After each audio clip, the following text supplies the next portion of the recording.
And ladies and gentlemen of the jury, the prosecution is not going to get that man today.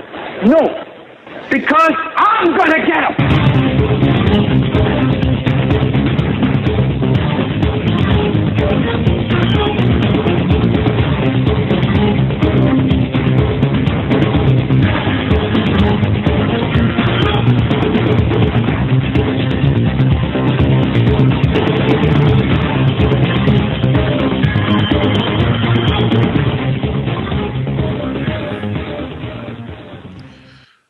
This is the Hagmann and Hagmann Report for today. It's a Friday. It's April 5th, 2013. I'm Doug Hagmann. Co-host with me is my son, fellow investigator, Joe Hagmann. Folks, you're about to hear 3 hours of unbiased and uncensored news, analysis, and information that you need to know. Very perilous times we live in. We set the standard for offering news in 3D, three-dimensional news. Our home base on the internet is HomelandSecurityUS.com. You can also watch us live in high-def video at the Hagmann and HagmannReport.com. Folks, we broadcast live each and every weeknight from 8 to 11 p.m. Eastern Time, and we want to thank you for joining us. Thank you very much for your belief and your trust in us. Thank you for helping to support our broadcast, and this is how we rely on your assistance, your prayers, telling others about the program. I want to welcome new listeners in Ottawa, Canada, and also in Brantford, Canada as well. And we also received emails prior to the show. Listening right now are a couple of military bases in Afghanistan. Two, actually. They requested we not give out those locations, and an Australia location. So, welcome to the program. Joe, welcome to the night. Very glad to be here. Last night we had a terrific show with special guest Paul McGuire, and the day before that we had Stan Deo on. For those of you who did not catch that live, if you want to hear excellent set of broadcasts, I would go listen to Wednesday and Thursday episodes that we did. They were fantastic. Absolutely. A couple of announcements. Tonight I'll be on the Pastor Cliff Lawton show, AccessTucson.org. Apparently, well, it's a live television show, AccessTucson.org, but it will re-air on, I believe it's 48 stations at some point in the near future. But I'll be on from midnight until 1 in the morning tonight after the show. And then tomorrow I'll be on KSFO out of San Francisco with Barbara Simpson. You might know Barbara Simpson from hosting Coast to Coast AM with Art Bell, sitting in for Art Bell during I believe it was the early 2000s perhaps, prior to his retirement. I'll be on KSFO, which has internet streaming as well, tomorrow at 6 Pacific or 9 p.m. Eastern. So, just want to mention that. And then Sunday we've got, did you mention this? We have Pastor David Langford on a special Sunday program of the Hagmann and Hagmann Report, 9 p.m. to midnight on Sunday night with Steve Quayle and Pastor David Langford. So that should be a great show as well. One more thing, I'd like to direct your attention to HomelandSecurityUS.com. That's HomelandSecurityUS.com. If you click on the link on the top story, just a special video report right before showtime about the situation in North Korea, how things are ramping up. And I suppose we can open the broadcast with that news based on information that I've received. In fact, Joe's received as well, and others. So this is not a talking out of school secret. It would appear that preemptive action against North Korea is perhaps imminent. And I say perhaps because plans change. But the information that we have compiled is essentially a preemptive strike against the missiles located on the east peninsula of North Korea. by the Americans, by the American B-52 bombers armed with cruise missiles to take out the threat of the missiles there. Now, expect that perhaps as early as this weekend. And it's my understanding that certain key congressional leaders have been advised to stay in town for a meeting that will take place either tomorrow, Saturday the 6th of April, or Sunday the 7th of April for this meeting. And they will be told as the operation is in progress to take out the missiles. Now, the important part of this equation, ladies and gentlemen, is how we got to this point in the first place. And we can go back to this is the 60th anniversary of the Armistice Agreement, but we can go back to the plans of the Illuminati back early on.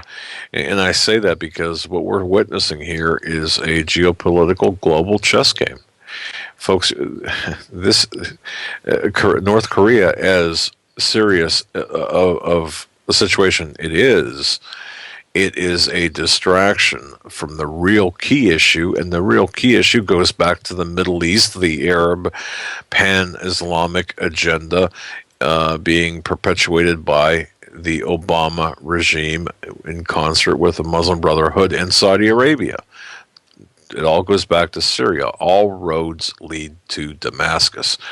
Please understand that. What you're seeing in North Korea being a client nation state of China, folks, is in response to our attempt to take out Syria or overthrow the Assad regime in Syria. And you've got to understand that both Russia and China have significant economic and military relations with Syria, especially Russia, but China as well. As permanent members of the UN Security Councils, the countries have vetoed numerous Western-backed resolutions aimed at isolating the Assad regime. And we can go back to the middle of last year, July 19th, 2012 to be exact, for one of the most recent ones. But the diplomatic opposition by Russia and by China stems from fears of another Western-backed military intervention operation similar to that in Libya and the Ivory Coast. People, this is what it all comes down to. It's all roads lead to Syria. Syria is the firewall for Russia, and it's the back door to Iran. So once Assad is gone and Syria is destabilized, then we have a very volatile situation in the Middle East. I would rephrase it: all roads lead to Iran through Syria, because Iran, fine. North Korea being the two main powers that the U.S. is looking to control in order to take an advantage or think they have an advantage over their proxies, being Russia and China. Exactly. And what you're seeing, too, is a massive situation. You talk about the economy. Everything is kind of falling into place. Like we said, we explained in previous programs, even as far back as September, October, right after 9/11, 2012, the attack in Benghazi, which we've never gotten the true story about. We've never gotten the truth about. But Russia and China have been hoarding gold, if you will. Their gold reserves are much, much higher than is being reported. It's really kind of a joke by the Western media that they're not reporting the truth about the gold reserves. You've got the Japanese, and remember, folks, when Steve's Financial Insider, for crying out loud, he came on the air twice now. And we apologize. We're rescheduling him due to his illness. He's getting better, but boy, that flu and the upper respiratory thing that hits you really knocks you out. But the bottom line is this. He came on and said, watch Japan. Japan's next to go. What are we seeing today? What is Zero Hedge, for example, reporting?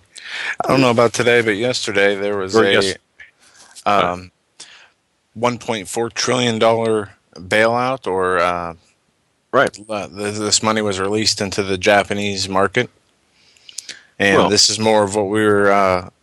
The insider V was talking about, the deflation of the Japan and their currency, and how they are going to be the start. They were the first major indicator of the right. currency wars. And Exactly. after his first appearance on our show on, I want to say it was January 11th. I know we had Tom Horn on the I believe it 14th. was. That was the second appearance for Tom Horn. And Right. before that, we had V on. I think it was January, because they came on both. Back to back. Yeah. The first time was January, and right after that appearance, he said where he talked about Japan, watch for Russia, watch for these indicators.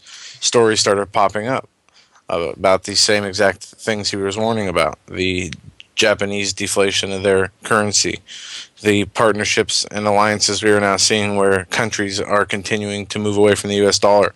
Russia and China are on the forefront of signing deals with other countries, moving them away from the US dollar, whether it is India to Iran to Australia now. They are signing deals where the US dollar is being pretty much taken out of the mechanisms or uses around the world, and that is hurting the world reserve currency status as it holds. And they are looking, they being the globalist economy, are looking for a way to end the dollar as being the world reserve currency. And we have people like Henry Kissinger and Zbigniew Brzezinski and other economists working hard and promoting Asia as the new rising superpower, both politically and economically, for the next decade. This is what they want. That's right. And just from an economic point of view, because I do believe the economy, you see, all wars are really the wars of the central bankers, the international bankers, and I never believed that. Before I really began researching and studying this and really trying to understand what's going on, if you look at World War I and World War II and Vietnam and Korea and even the Afghanistan and Iraq conflicts and what we're seeing right now, the hidden hand behind all of this is the hidden hand of the bankers. Actually, I have some audio I want to play. Older audio clips, Dwight Eisenhower and John F. Kennedy warning about these things, and I uploaded these today. They're both short because let's remind people. Let's remind people of what Kennedy and what Eisenhower said about this. And I'm sure, ladies and gentlemen, you listening to this program, you've heard this before, but it's always good to hear it again. Go ahead.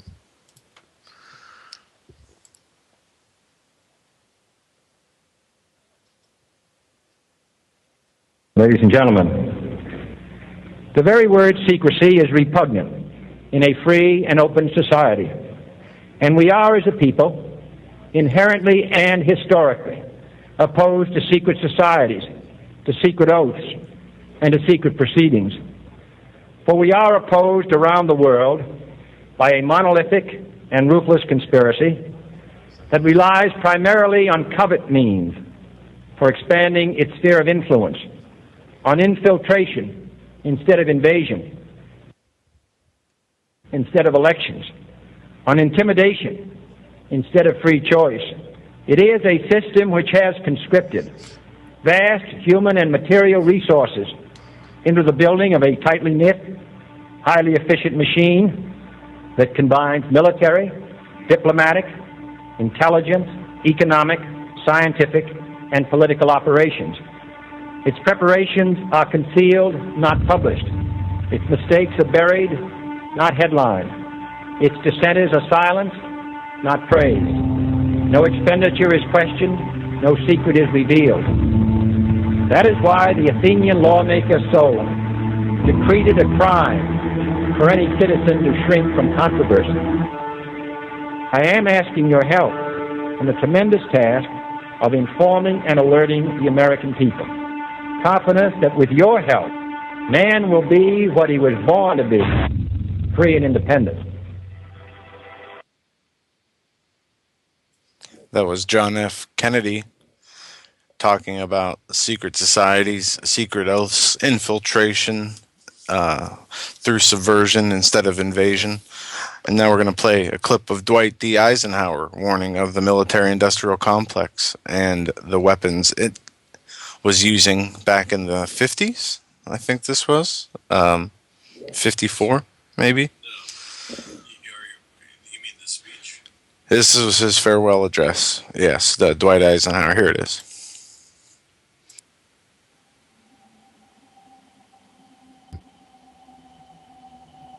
Ladies and gentlemen, the President of the United States. Good evening, my fellow Americans.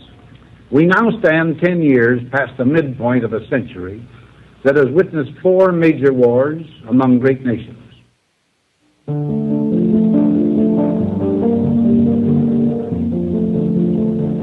Until the latest of our world conflicts, the United States had no armaments industry. American makers of plowshares could, with time and as required, make swords as well. But we can no longer risk emergency improvisation of national defense. We have been compelled to create a permanent armaments industry of vast proportions. Added to this, 3.5 million men and women are directly engaged in the defense establishment. Now, this conjunction of an immense military establishment and a large arms industry is new in the American experience. The total influence, economic, political, even spiritual, is felt in every city, every state house, every office of the federal government. We recognize the imperative need for this development, yet we must not fail to comprehend its grave implications. Our toil, resources, and livelihood are all involved. So is the very structure of our society. In the councils of government, we must guard against the acquisition of unwarranted influence, whether sought or unsought, by the military-industrial complex. The potential for the disastrous rise of misplaced power exists and will persist. We must never let the weight of this combination endanger our liberties or democratic processes. We should take nothing for granted. Only an alert and knowledgeable citizenry can compel the proper meshing of the huge industrial and military machinery of defense with our peaceful methods and goals, so that security and liberty may prosper together.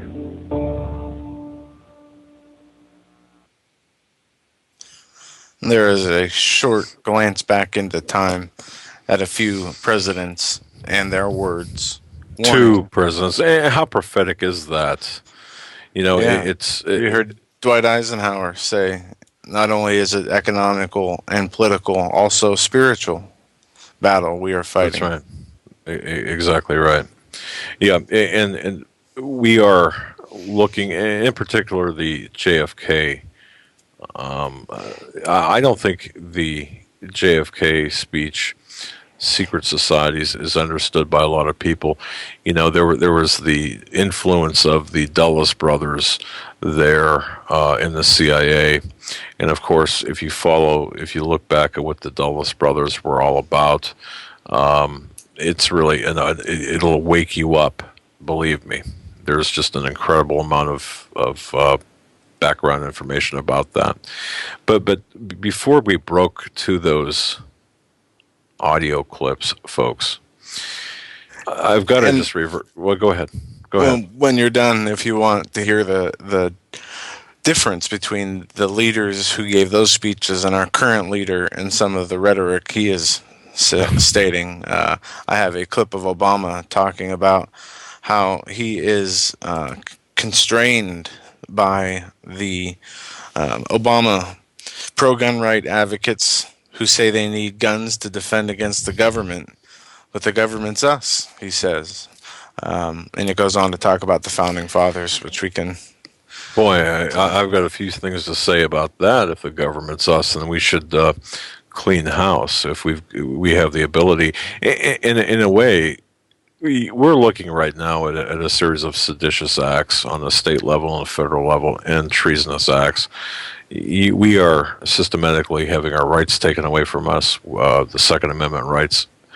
You know what, ladies and gentlemen, you hear this all the time now from different websites.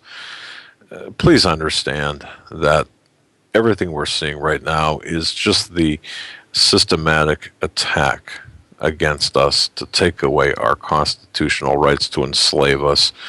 All wars are decided or started and really they're all bankers wars. They're all international bankers wars. This is, I don't think that there can be an argument made against that. And if you don't believe that, Conspiracy theorist. exactly, I am conspiracy verification of conspiracies. But here's the thing. We are involved right now in what we believe is an unstoppable sequence of events. These events have been put into motion. Financially, economically, the pressure has been building for months. It's very evident that, first of all, the Treasury bonds, United States Treasury bonds, folks, are going to be brought home to the U.S. And believe me, when this happens, when I say brought home, the dollars are going to be brought back to the United States because they're going to be worthless, essentially. Russia and China are building an economic and military alliance. Look at what China is doing and Russia is doing with respect to hoarding gold. You're going to see the dollar lose its status as a reserve currency. Who's behind this? Who stands to gain to make money? The George Soroses of the world. I saw some of the most ludicrous comments today by people on the left and on the right, the people who still adhere to this right-left paradigm. My goodness, folks, don't you understand that there is no right-left in America anymore today? It's just one single party, and that's the party of the globalists. I mean, when you've got Lindsey Graham and John McCain and even the Democratic, the so-called Democrats or progressive siding being one with another, what do we have here? We've got one party. We don't. It's an oligarchy, and you've got King Obama as the pharaoh of the United States. It's not even a representative republic anymore, and everything's going down into the states, the gun grabs and what have you. Federal level, you've got the gun grab by the Veterans Administration, Veteran Affairs Police. There is such a thing, by the way, if you look into it. You've got the classifications, reclassifications of American patriots. And when I say patriots, I mean true patriots as terrorists. So everything is upside down and backwards. But really, at the core of everything is the global takeover, monetary takeover. Now, the thing I mentioned earlier today, or earlier in the special video report I did, according to the information that we have, expect action as early as this weekend. But if it doesn't happen, look, the plans are still there. The objectives are still there. The plans can change, but think of it this way: the if it doesn't happen this weekend, I would watch very carefully the time period between April 11th through the 22nd. There's a reason for that. There's a lot of if you understand the structure, the background, and what's important to these Luciferian type mentality, globalist Illuminati leaders, then you'll understand why that time period is important. That said, I would say that all of the action we're seeing right now with North Korea is taking our eyes off Syria. And the blowback, where's it going to be? Is it going to be in America against America? No, not necessarily domestically here or on U.S. soil, but within the U.S. It could very well be. But I would very carefully watch what's going on in the Middle East. It's kind of like on stage, the magician, the pretty girl, the hat, the bunny, the flashbang, the smoke. It's all just a magic show. But we've got a lot of news other than that to get into, I just really want to mention that this is an important time in history. And that was one other thing, too. I came into the office this morning and I had talked to somebody about last night's show. And if you recall how that show ended last night with the vision of Paul McGuire and the people from west to east, the glow, people rising up. And ladies and gentlemen, that's you. Those people that he was referring to are you. You're the leaders. You're the remnant. You're the hope for humanity. And I really believe that. This was pointed out to me by someone who heard the show and said, yeah, it's your listeners, the very people who are listening to this program, wanting the truth, wanting the information, being the leaders. You folks are the ones that are going to be able to spread the word. When the lights go out and everything is dark, and it's you folks are going to be the very people who are going to lead this remnant to the next level, through the darkness into the light, and through the tribulations and trials, small t tribulations and trials, into the light to fight another day. And when I say fight, struggle, whatever, but we have to get through this together. It's you that he was talking about. And that struck me very. I mean, it really did. It struck me. Joe, I mean, I don't really have anything to add to that. I thought, wow, that was... Well, yeah, no, and I would like to, I didn't get a chance to call Mr. McGuire back today, which I'll do that this weekend, and I want to get him back on, and if he could start where he ended, there was a lot more we didn't get into. The show went so fast yesterday. We hit on a number of important subjects, but still so much more to talk about with him. And, he has a great head on his shoulders. He knows exactly what he is doing. He knows what the Lord has done for him in his life. What he is doing for the Lord now is spreading the word about the gospel and the good news about the salvation of Jesus Christ. And anybody who does that, in my opinion, especially as humbly as Mr. McGuire, I want to have him on the show as much as possible. And there was a lot of email that I got too, that people did ask if we could have him back on, and if so, that he could pick up where he left off with the vision. And he got real emotional and teared up when talking about that vision. An indication to some that he was, has been touched by the Lord and really knows what he's talking about, knows, what he was shown was a true vision from the Lord, and not, something that could come from a different spirit, or something obviously he didn't make up. And it's that amount of passion he has, right, that is so uplifting also. What I want to move on to here is play this clip of Obama. And what Obama says is, unfortunately, he's constrained by what the founding fathers did in creating the Constitution and Bill of Rights. But here's Obama mocking gun owners and, at the same time, the founding fathers.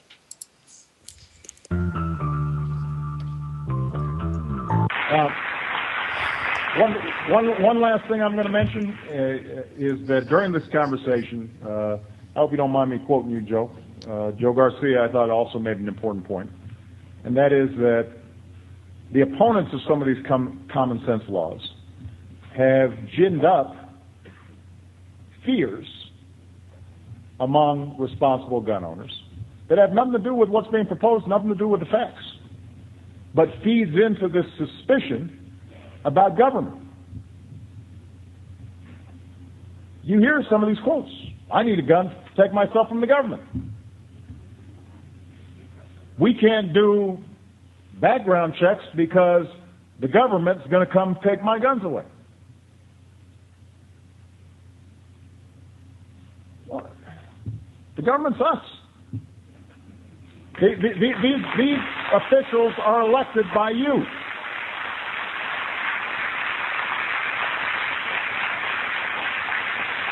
They are elected by you. I am elected by you. I am constrained as they are constrained by a system that our founders put in place.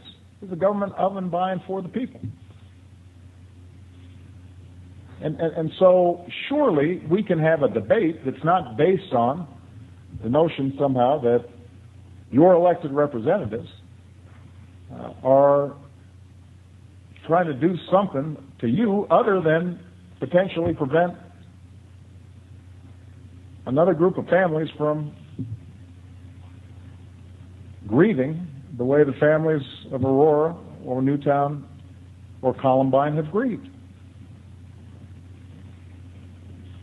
We've got to get past some of the rhetoric that gets perpetuated.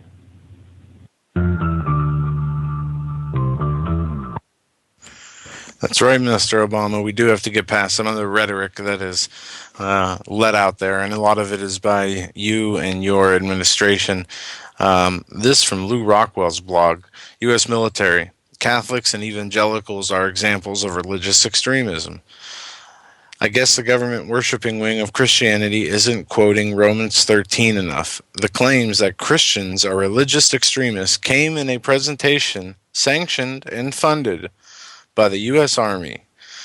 Here's the funniest part. When a dissenting member of the Army talked with the presenter who said that Christians are extremists, the presenter told him she got her information from the Southern Poverty Law Center.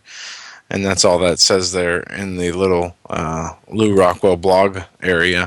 And they have not only demonized Christians and people who believe in Jesus Christ, but people who believe in controlled authority of the federal government. And back to what Obama says, people wanting guns for defending themselves against the government, and those people are us.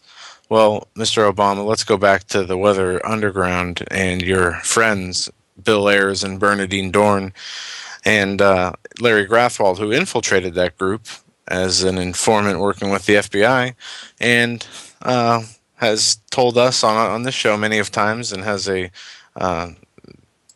famous video, I'll say, very well-known video, where he talks about their plans for exterminating the capitalists in America through concentration or re-education camps for their diehard belief in a capitalist system. So yes, excuse us for having a little bit of concern when we see a tyrant in office who wants to disarm the population of this nation, not only disarm us from the ability to defend ourselves with guns, but also disarming this nation from the ability to have the means to build up any kind of tools or supplies we would need to resist in any meaningful way by destroying the economy, by destroying the political system even further, and finally by destroying the reputation America once held as being the beacon for freedom of the world. We are now looked upon by a lot of nations, as we should be, one of the biggest perpetrators of murder in the world, with our multinational, multi-country drone program, not authorized by Congress, killing thousands of people a year in many different countries across the world with no due process. Sorry if we're concerned about our freedom from government intrusion when you sign laws that allow for the or that have already allowed for the taking away of any constitutional right we have had through the NDAA, through the Enemy Expatriation Act. Not only that, but now through Obamacare, we see the takeover of what is left of the private sector in medicine. And Obamacare is popping up in the news again, as many private plans people already have. Oh, wait. Before you go down that road, Before you go down that road, too far down that road, let me go back to what you were saying about the religious extremist groups, because this happened basically in our own backyard. It happened at a briefing here in Pennsylvania. It was given to an Army Reserve unit here in Pennsylvania. It was an equal opportunity training brief titled Extremism and Extremist Organizations. Now, here's the issue, and I've got the training material document, I've got the PDF document. The material mentions, this is incredible, it mentions neo-Nazis, the KKK, and other white supremacist organizations. Now, pictures are shown on various slides of people in Klan attire, wearing or holding Nazi flags. It also gets into the significance of gang tattoos and racist acronyms, and the significance of numbers were also discussed. And that's a very interesting point that we should bring up. But anyway, the material on gangs and racist organizations is similar to to what one might receive from a local police briefing, perhaps, on gang issues after teaching on neo-Nazis in the military, such as Timothy McVeigh. But the material makes this amazing leap. If you look at it, and as you pointed out, Joe, it singles out Christians. The very, very first group on this list of dangerous organizations is evangelical Christianity. It's listed just like that. Catholicism and ultra-Orthodox Judaism are also on the list of extremist organizations. Now, after this briefing, one of the attendees describing himself as an evangelical, he told the trainer that, wait a second, I'm pretty offended by what you said. And he asked for a copy of the briefing and the materials, which, once again, I've got a copy. The material describes religious extremism as those, as you said, Joe, as those having beliefs, attitudes, feelings, or actions that are, quote, far removed from the ordinary. But folks, what this government, the leaders of this government, what they are doing is redefining what is ordinary. But then it goes on, elaborates that every religion has some followers that believe in that their beliefs, customs, and so on are the only right way, and others practice is the wrong way. But the fact is, when you go from evangelical Christianity to Islamic fundamentalism, well, really there is no Islamic fundamentalism listed here. It's Al Qaeda. I want to correct you. I want to correct you here. The AP has now made it part of their AP policy. Style book, right? You don't say the word. What was it now? Islamist or right, illegal alien? Right, and I've got the AP Style book here somewhere. Yeah, all journalists have a copy of it. But Tuesday, the Associated Press decided that it was going to discontinue the use of the terms illegal alien, illegal immigrant, and also the term Islamist. Well, right, and isn't it interesting, out of this briefing that I referenced, not only are these key terms missing, but you know what else is missing? Common sense? Well, yeah, that too. But see, this briefing had listed incidents of religious extremism causing deaths. But guess what wasn't on there? Fort Hood. The shooting from Fort Hood, where you had Muslim Major Nadal Hassan, opening fire on fellow soldiers and shouting Allahu Akbar. That was workplace violence. 13 dead, 30 injured. Yeah, workplace violence. It was at the, but I look. If you think that Obama is the sole impetus behind this, no. Bush greased the skids, allowed this to happen.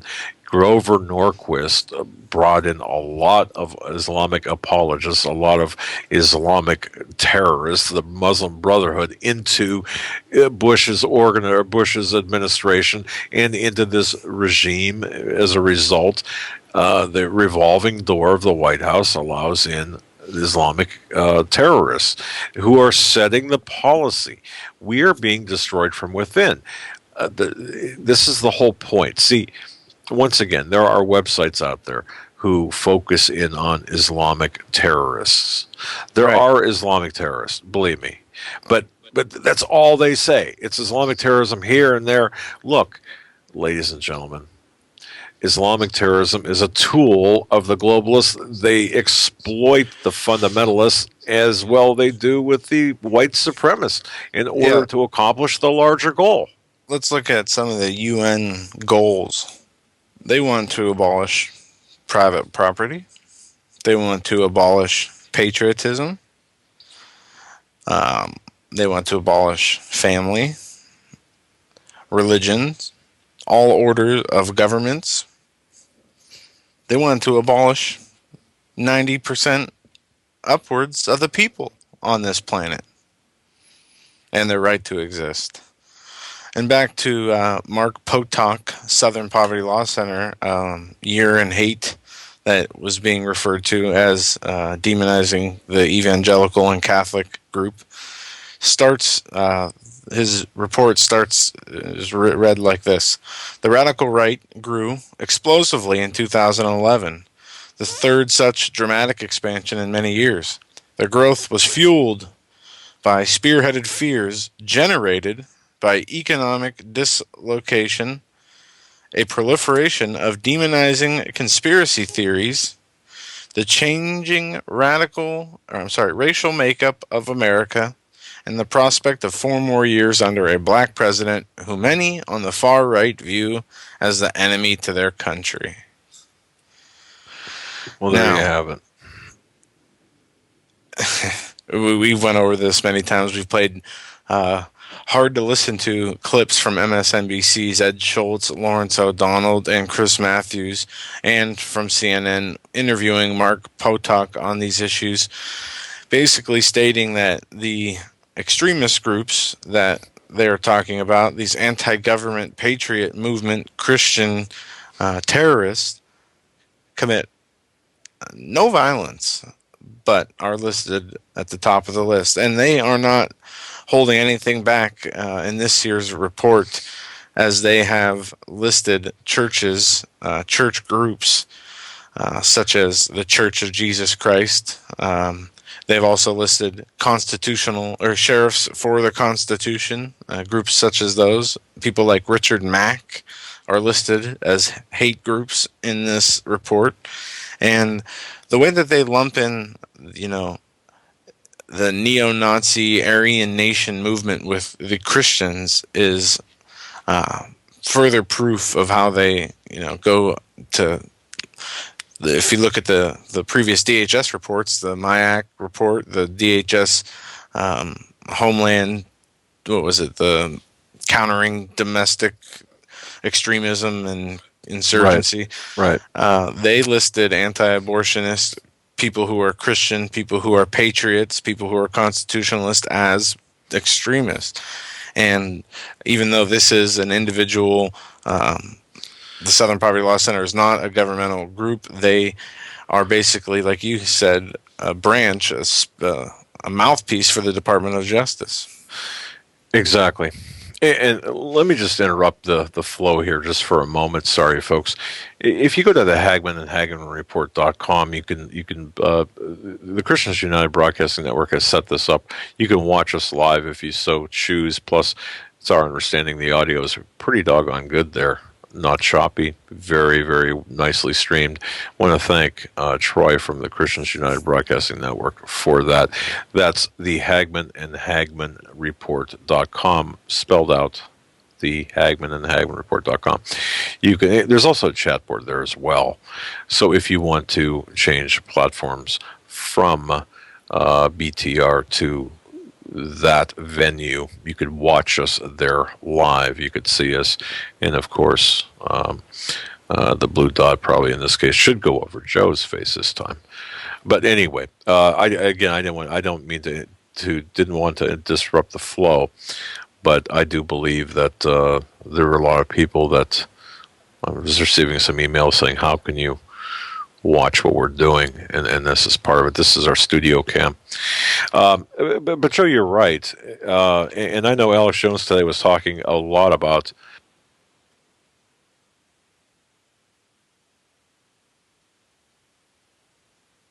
You muted yourself there. I hit the button. I'm sorry. Yeah, what they're doing to Christian churches. I believe Alex Jones had a pastor on today. Somebody, they raided a Christian church. IRS. I didn't see that. It's amazing, but we are at war, folks. If you're a Christian, your war has been brought to your doorstep. Like it or not, war has been brought to your doorstep, and we really have to prepare for this. Yeah, we do, and what we're going to do is we're going to go through some important news headlines as we had guests on the last few nights. Some of the things we're going to hit on are the feds have raided indoor gardeners, finding only tomatoes and squash plants. This is more of what we talked about, the Monsanto Protection Act and the attack on farmers, individual farmers throughout the nation. Also, a court rules 8 Oregon children to be vaccinated against the parents' will. Also, we have had a third major oil spill in a week as the Shell pipeline has broken in Texas now. Also in Arkansas, we reported earlier this week.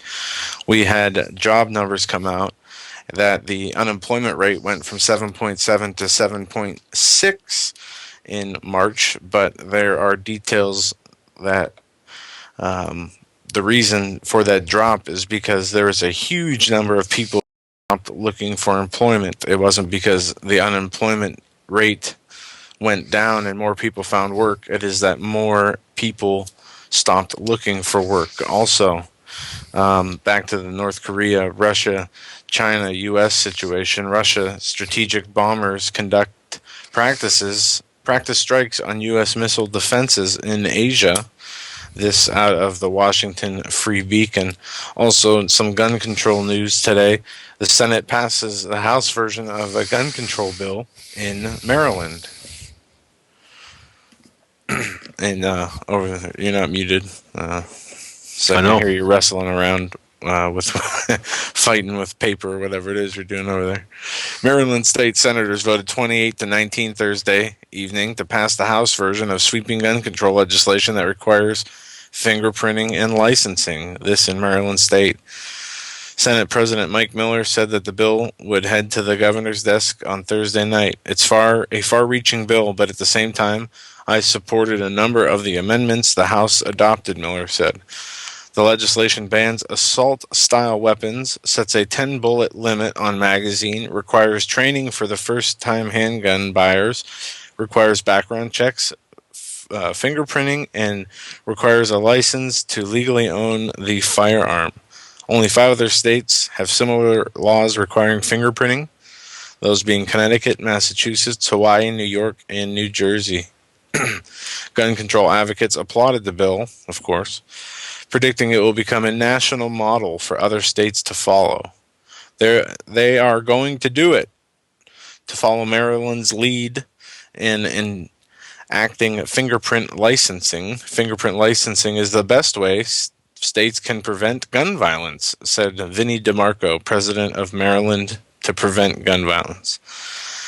Vinnie, I don't agree with you there. Fingerprinting people who buy guns legally will not stop any or prevent any gun violence, measurable gun violence. The problem is not the guns. The problem is the society and the people who live in the society and how decadent we have become. In other news, out of Baltimore, Howard County Council approves new stormwater fee, basically a rain drain fee. Howard County property owners will be expecting a new fee on their annual tax bill in July. This is included in the passage of 17 amendments. Howard County Council voted to approve legislation creating a state-mandated storm sewer fee to fund stormwater restoration projects. The average resident property owner will be charged about $105. More of the government imposing their will upon the American people. And that's the issue here. You might think storm sewers, with everything they've got, with everything that's going on, why in the world would we be talking about storm sewers or issues like this? Everything that is taking place, ladies and gentlemen, is taking place. It's about control. It's not about the storm sewers. It's not about fixing or doing anything with the infrastructure. It is about the takeover, the centralization, the revenue increasing.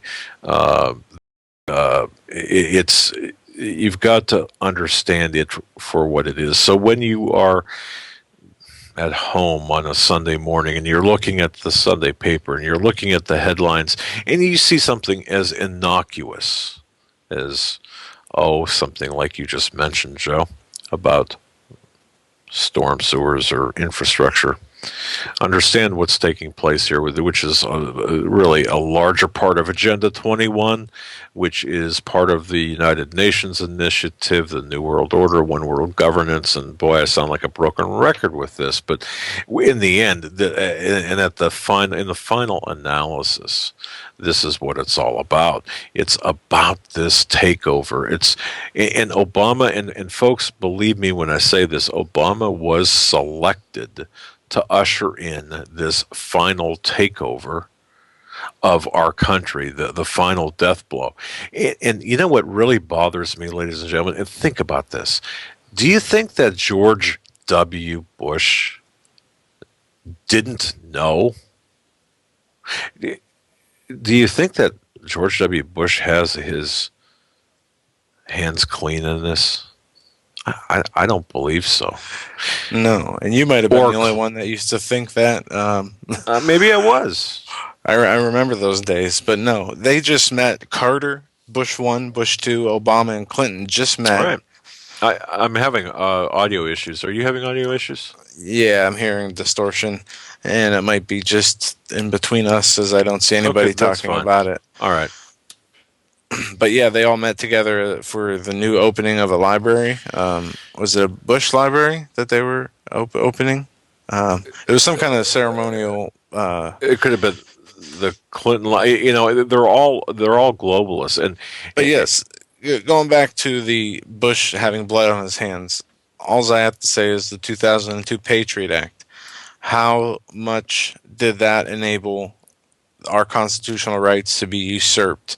How much did that give the excuse of terrorism to be used by these elected officials who aren't worth their paycheck when they vote against the American people's fundamental rights granted not by government but by our Creator?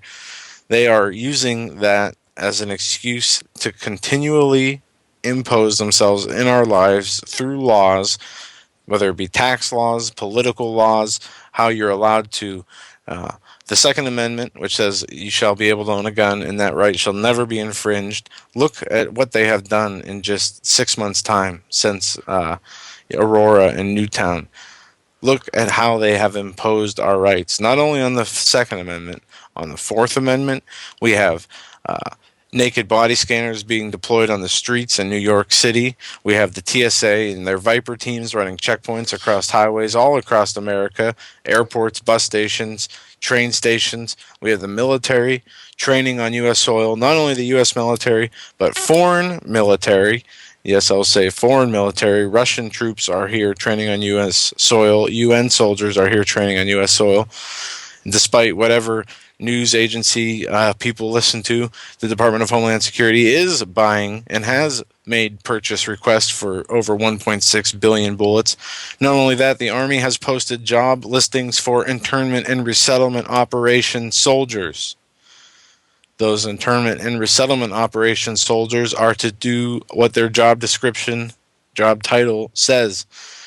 Take American people and move them out of their homes and put them into internment camps or resettlement camps in the case of an emergency.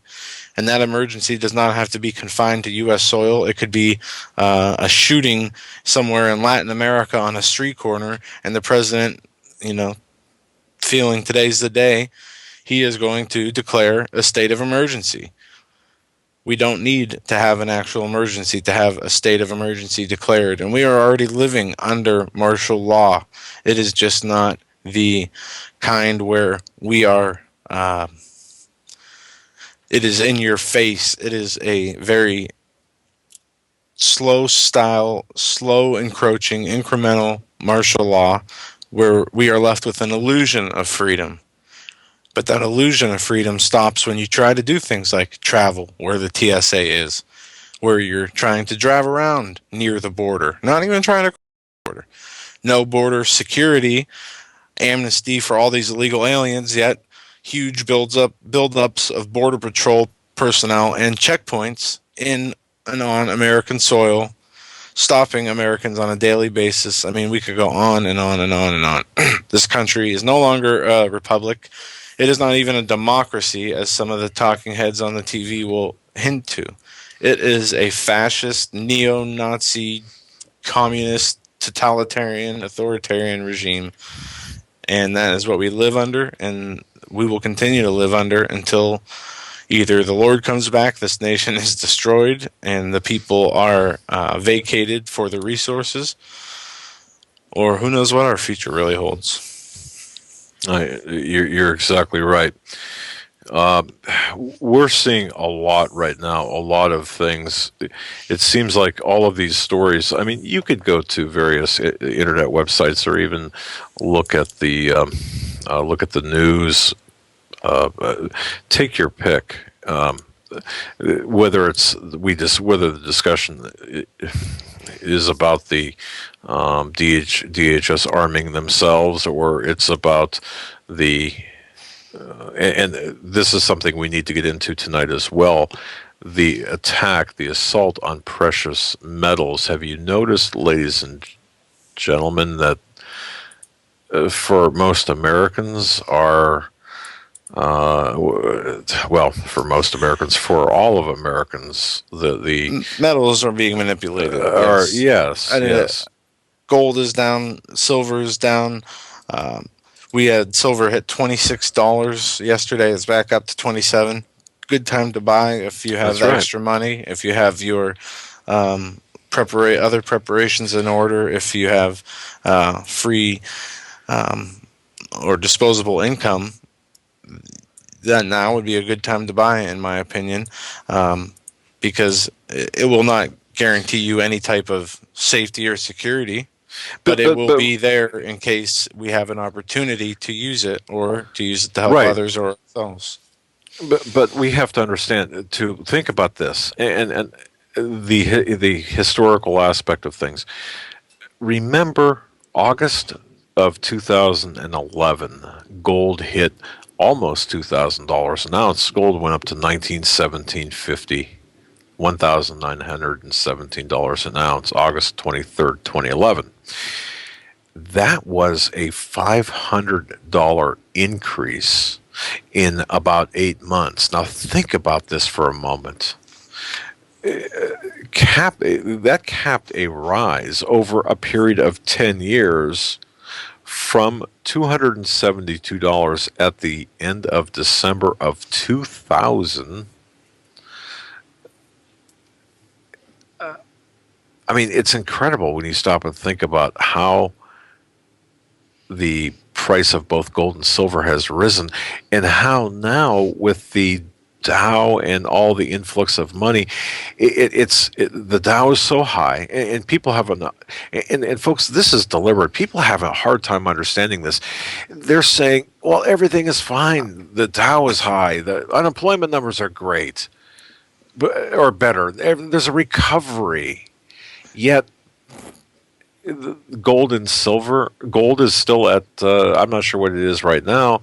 I don't track it. I don't have to worry about it. Silver, I don't have to track either. But either way, it's $27 Gold right an now ounce. is $1,582 an ounce. Silver is $27.24 an ounce. Folks, it's all an illusion.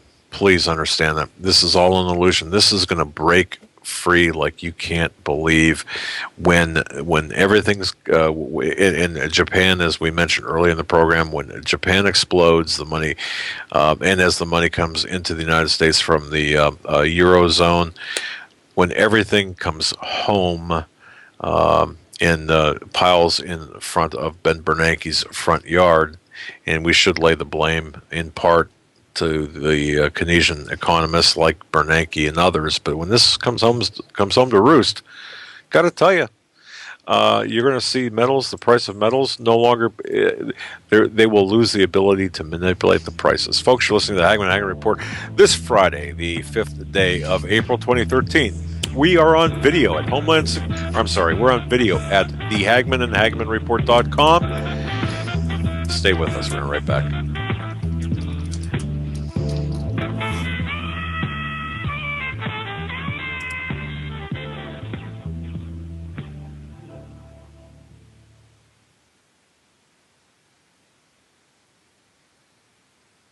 Hi folks, Doug Hagmann here. You might know me as the co-host from the Hagmann and Hagmann Report, or as a frequent guest on Coast to Coast AM with George Norrie. If you're like me, you're tired and confused over today's headlines. You just don't know where to turn for accurate, concise information about really what's going on, what's truly going on in today's society. If you don't know where to turn for accurate, well-researched, and properly vetted news, I've got a suggestion. In fact, it's a requirement. Bookmark Canada Free Press. That's CanadaFreePress.com on the internet.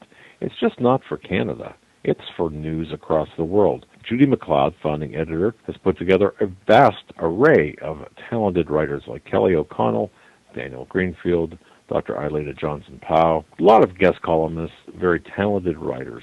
Folks, that's Canada Free Press at CanadaFreePress.com. Now mobile friendly. Follow on Facebook, because without America, there is no free world.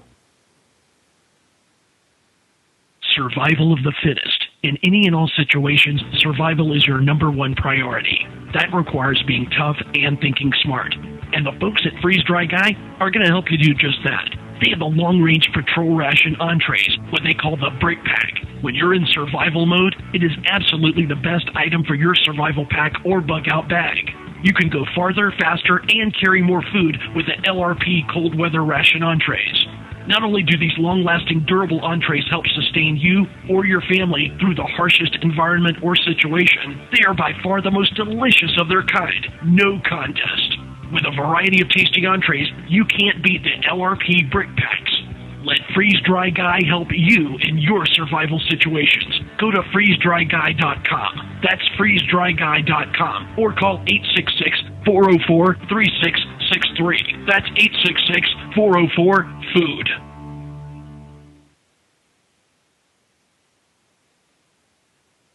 Washington's overseas drone strikes and their surveillance use at home has certainly attracted the attention of activists. Groups across the U.S. political spectrum say the strikes breach American law and hurt the country's international standing. Now, a month-long anti-drone campaign has kicked off with a protest in Manhattan. RT's Marina Portnaya filed this report. A month-long nationwide anti-drone campaign has kicked off in the U.S., and here in Midtown Manhattan, dozens have gathered to protest Washington's use of drones for targeted assassinations overseas and domestic surveillance here at home. Organizers say the goal of this month-long campaign is to bring the widest possible public attention to the ways in which drones, they say, are being used to violate sovereignty, due process, privacy, and freedom of assembly. How dare they even talk about drones on a domestic aspect? We're being reassured constantly that, it's surgical precision bombing. It's not. That's an outright lie. It's supposed to target terrorists, but sadly, too many civilians have been killed by these drones as well. And that includes children and women. We need to come to peace, and you can't bomb the world to peace. The U.S. has a reported 100 drone basing sites, and critics say the biggest problem is a lack of transparency. The campaign received an unexpected boost last month when Washington's drone campaign came into question with John Brennan's nomination for CIA director. Reporting from New York, Marina Portnaya, RT.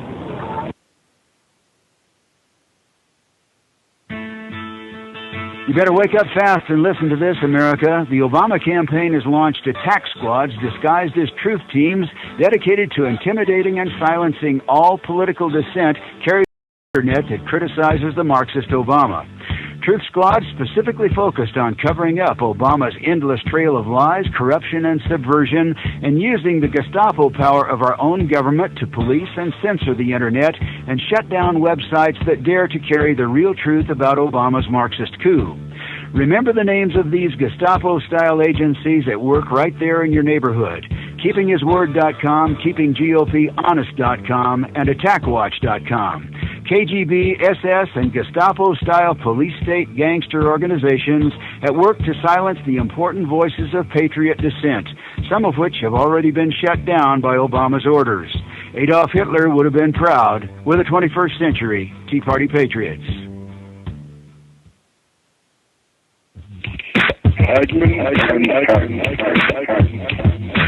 You want answers? I think I can tell you. You want answers? I want the truth. You can't handle the truth.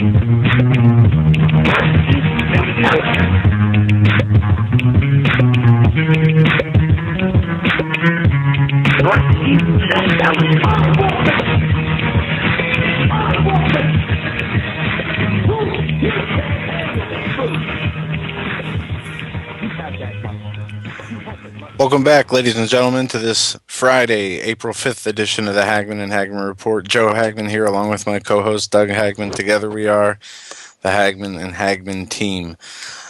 Open up this hour by starting with a news story, been wanting to cover for a few days. Tens of thousands of Obamacare navigators to be hired. Tens of thousands of healthcare professionals, union workers, and community activists hired as navigators to help Americans choose Obamacare options starting October 1st could earn $20 an hour or more, according to new regulations issued Wednesday. The 63-page rule covering navigators, drawn up by the Center for Medicare and Medicaid Services, also said the government will provide free translators for those not fluent in English, no matter what their native language is. The proposed requirements would also include that such entities and individuals provide consumers with information and assistance in the consumer preferred language at no cost to the consumer, which would include oral interpretation of non-English languages and the translation of written documents in non-English languages when necessary to ensure meaningful access. The rules also addressed conflict of interest and other potential issues that navigators could face as the public's first stop on the Obamacare trail. It is still not clear how many investigators will be required, but California provides a hint. It wants 21,000. That could be an expansive proposition. The proposed rules, now open for public comment, suggested an estimate pay of $20 to $48 per hour. There is a section proposed regulation where our financial analysis estimate how financially significant the regulations will be. In that section, for the purposes of estimating that impact, they assume navigators would be paid an average of $20 an hour. And the states and organizations are not required by the federal government to set any payment levels for these employees. Added one economist who said the $20 is just average being used. The rules allow navigators to come up from the ranks of unions, healthcare providers, and community action groups such as ACORN and Planned Parenthood. They are required to provide unbiased advice, as we know they will. Some in Congress are already wary of the navigators. Louisiana Republican Charles Bastoni, Jr., chairman of the House and Ways and Means Oversight Subcommittee, raised questions about a voter registration provision in the Obamacare application Americans will have to fill out to receive health care, and whether Democratic-leaning activists will influence which party people choose to join. I just want to chime in here and a message to those people who think this Affordable Health Care Act is a good idea, okay? The navigators, the regulators. Okay, yes. Now think about this. There was an article, it was called, it's called the Executive Intelligence Review, June 5th, 2009, that explained Hitler's T4 program, which actually was revived in Obama's health care reform program.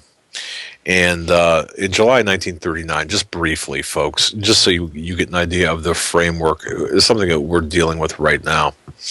July 1939, just consider this, a conference of medical professionals was held in Berlin. And participating were the professors and chairmen of the departments of psychiatry and leading universities and medical schools of Germany, many of them the most respected professionals in their fields. Now, so what we had in Nazi Germany was this group of psychiatrists and medical professionals. Well, what was the subject? The subject was, what would be the criteria for determining what patients would be considered to have lives unworthy to be lived.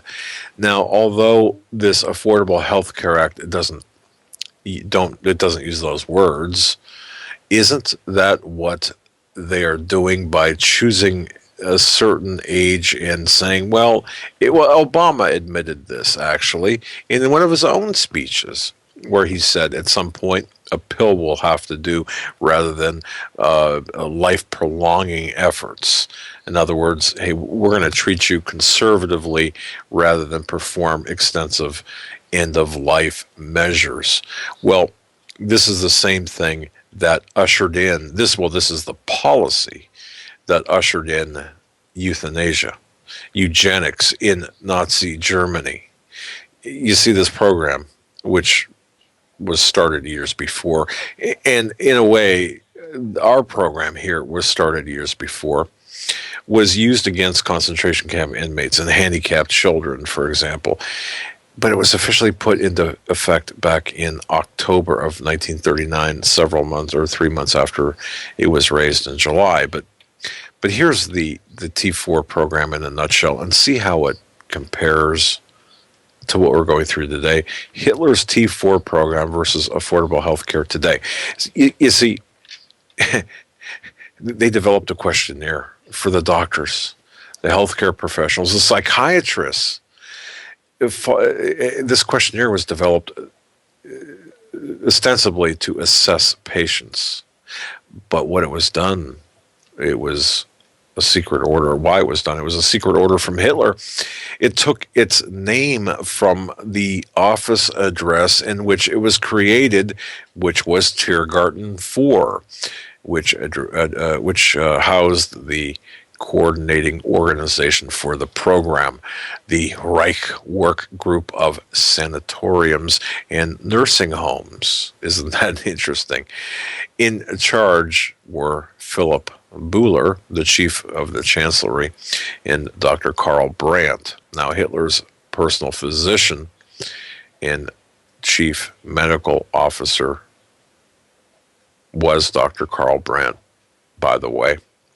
But you see, their first task was to devise this specific questionnaire, which would be used to categorize the targeted people.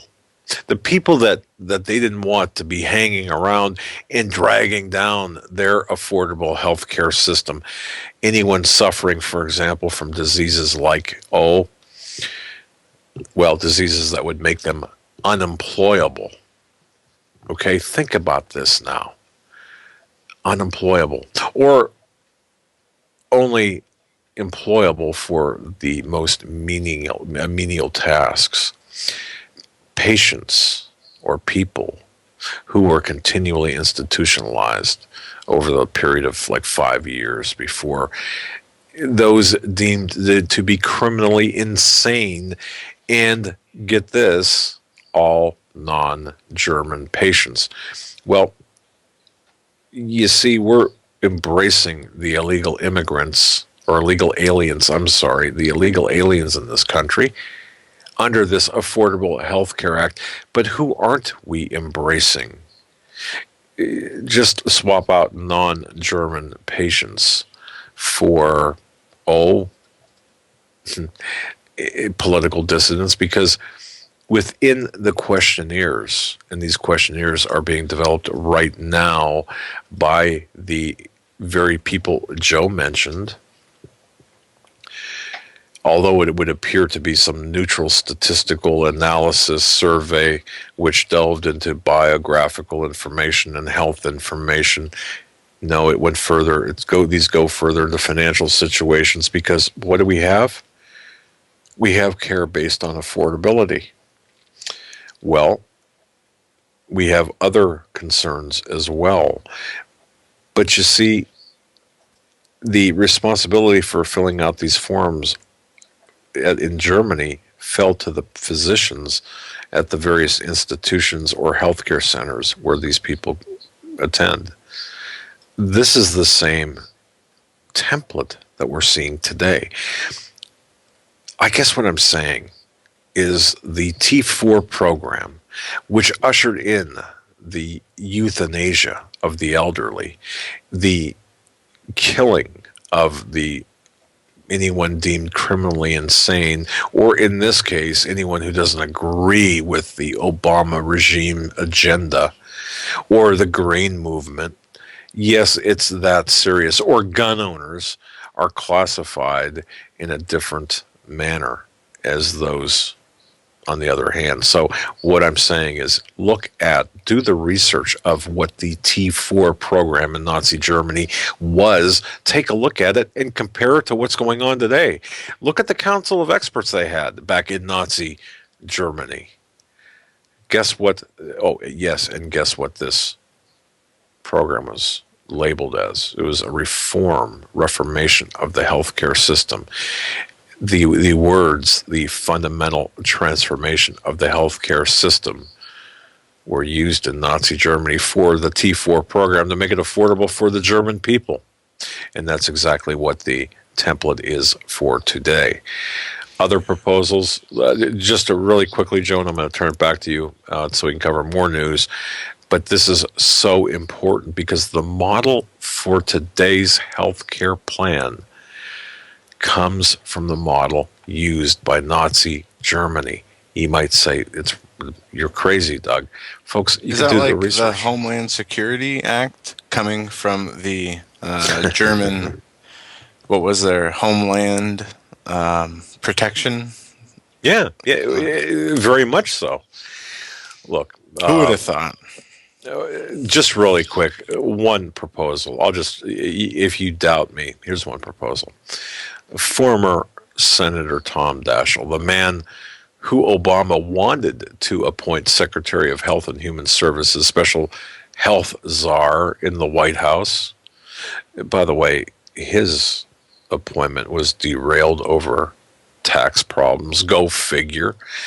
Well, Daschle's plan, as he laid out in his 2008 book, Critical, What We Can Do About the Healthcare Crisis, centers around the creation of an all-powerful federal health board, which would be able to act without political interference, as the Federal Reserve System does with monetary policy. Joe, isn't that great?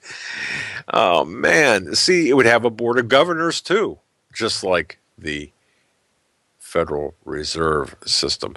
And, of course, clinicians, health benefit managers, economists, researchers, and such. But they would command this huge staff of highly paid people. Oh, and what did you call them? Those people you were talking about? Which people? The people we were just talking about. You mentioned the globalists? No. The people, the healthcare worker people. Oh, the guy. Okay, the regulators are the navigators. Navigators, thank you. Navigators. You see, the same thing appears in the T4 plan, but they're not called navigators. They're assistants who would help, and they would actually determine treatments and determine which would be the best plan or aspect, part of the plan to get into. So Are you racist?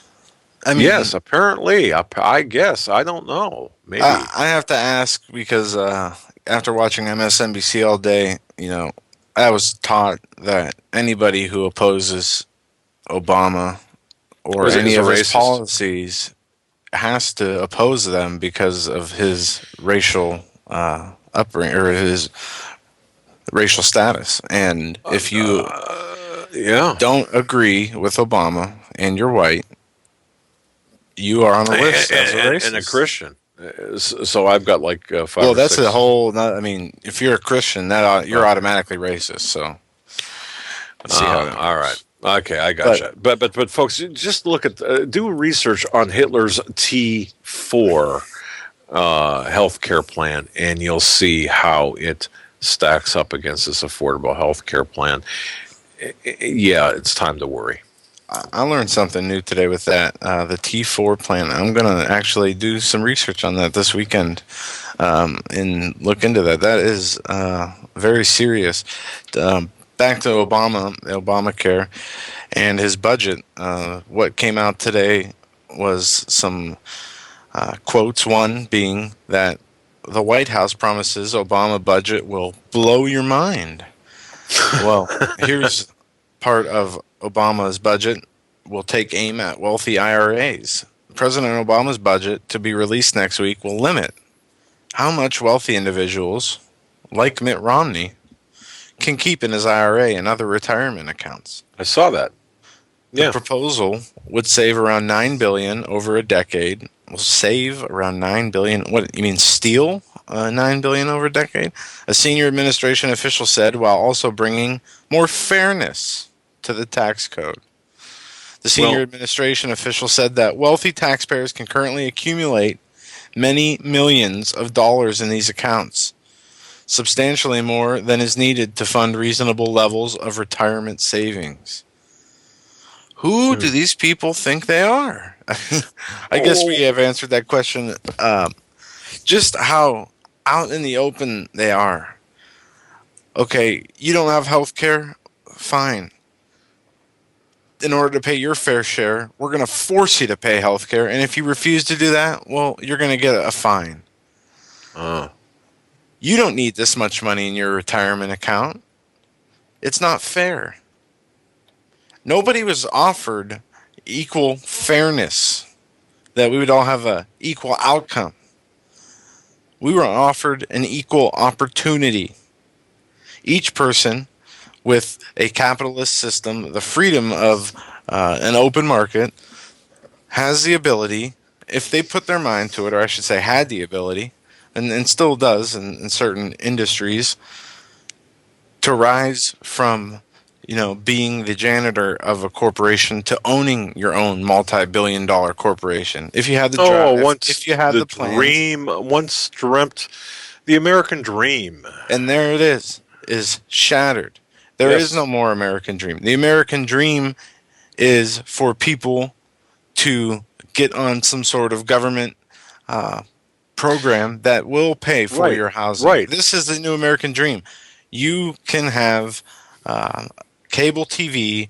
You can have all the genetically modified foods you want, as long as you get it from the government and you stay in line and you do not raise questions about their policies. Well, you have to be a blind follower, a blind sheep of basically a ward of the state.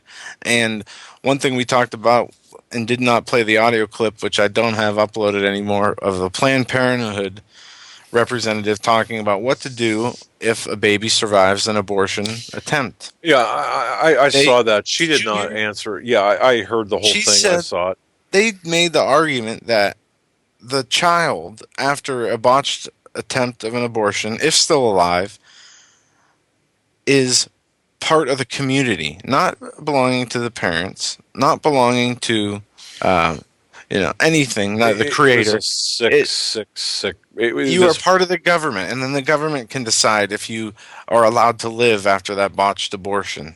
Well, it was clear. It was clear that she did not, but it was even worse than that. She did not even really answer the questions posed to her, and she was.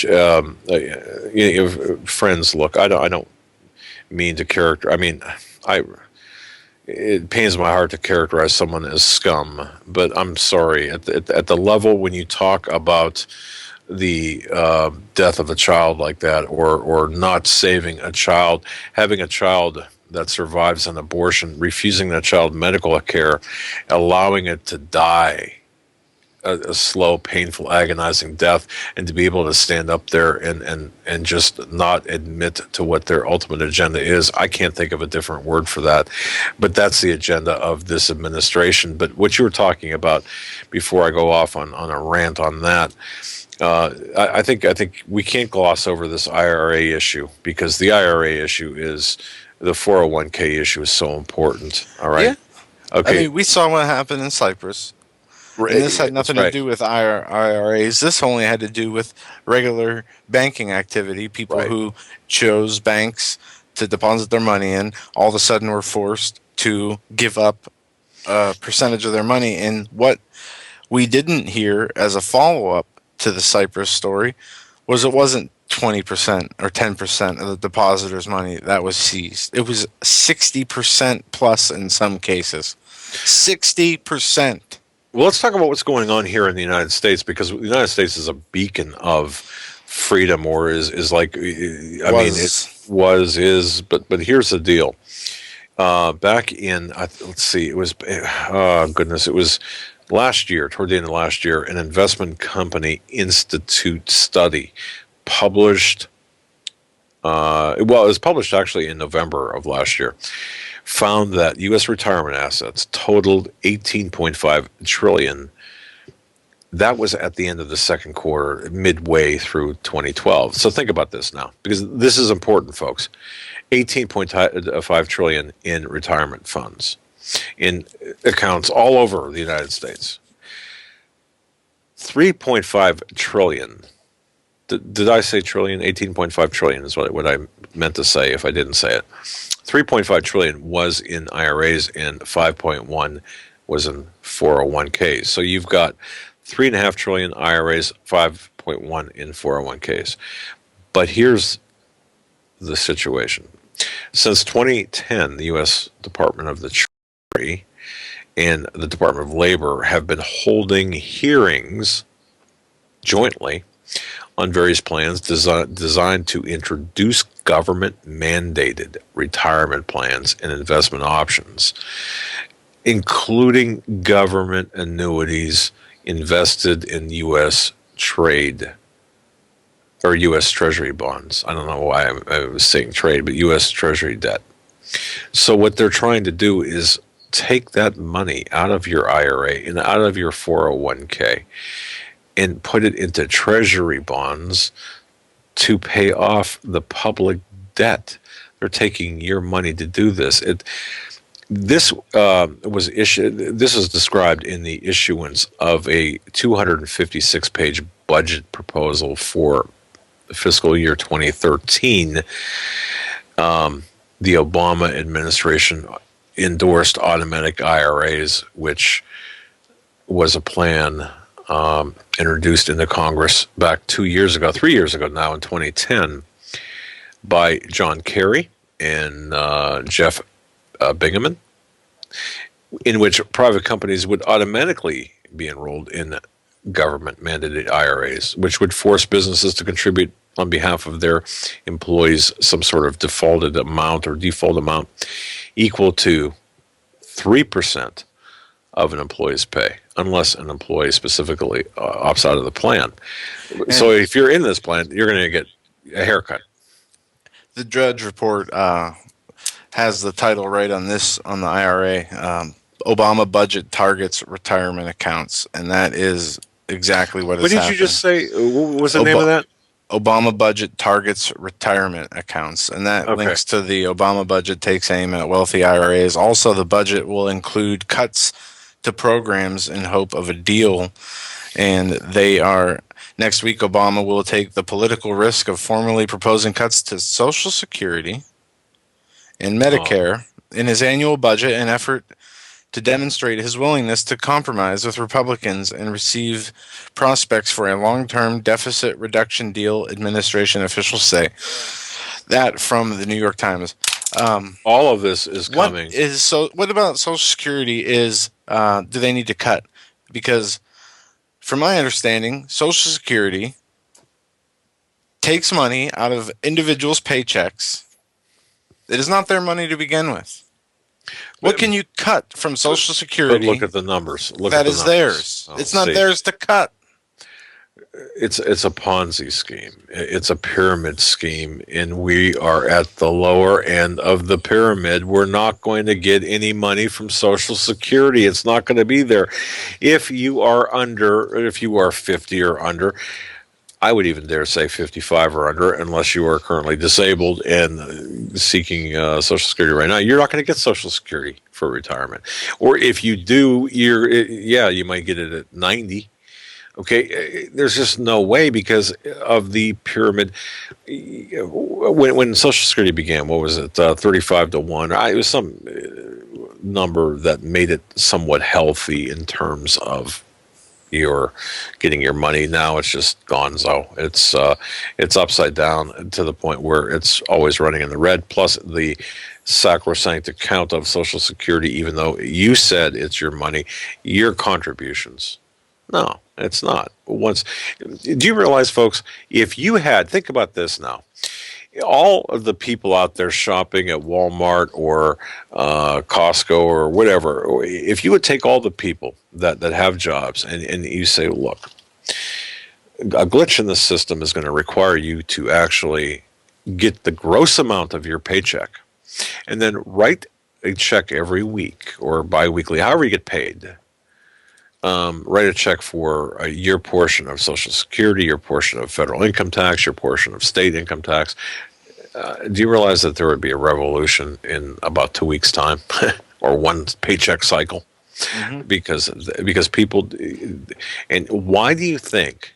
And think about this: why do you think it's automatically deducted? Because if people knew or really stopped to think, they wouldn't pay a penny. Oh. No, so this is the real crux of it. But no, Social Security is really gone. And when we see this economic collapse, we're going to have.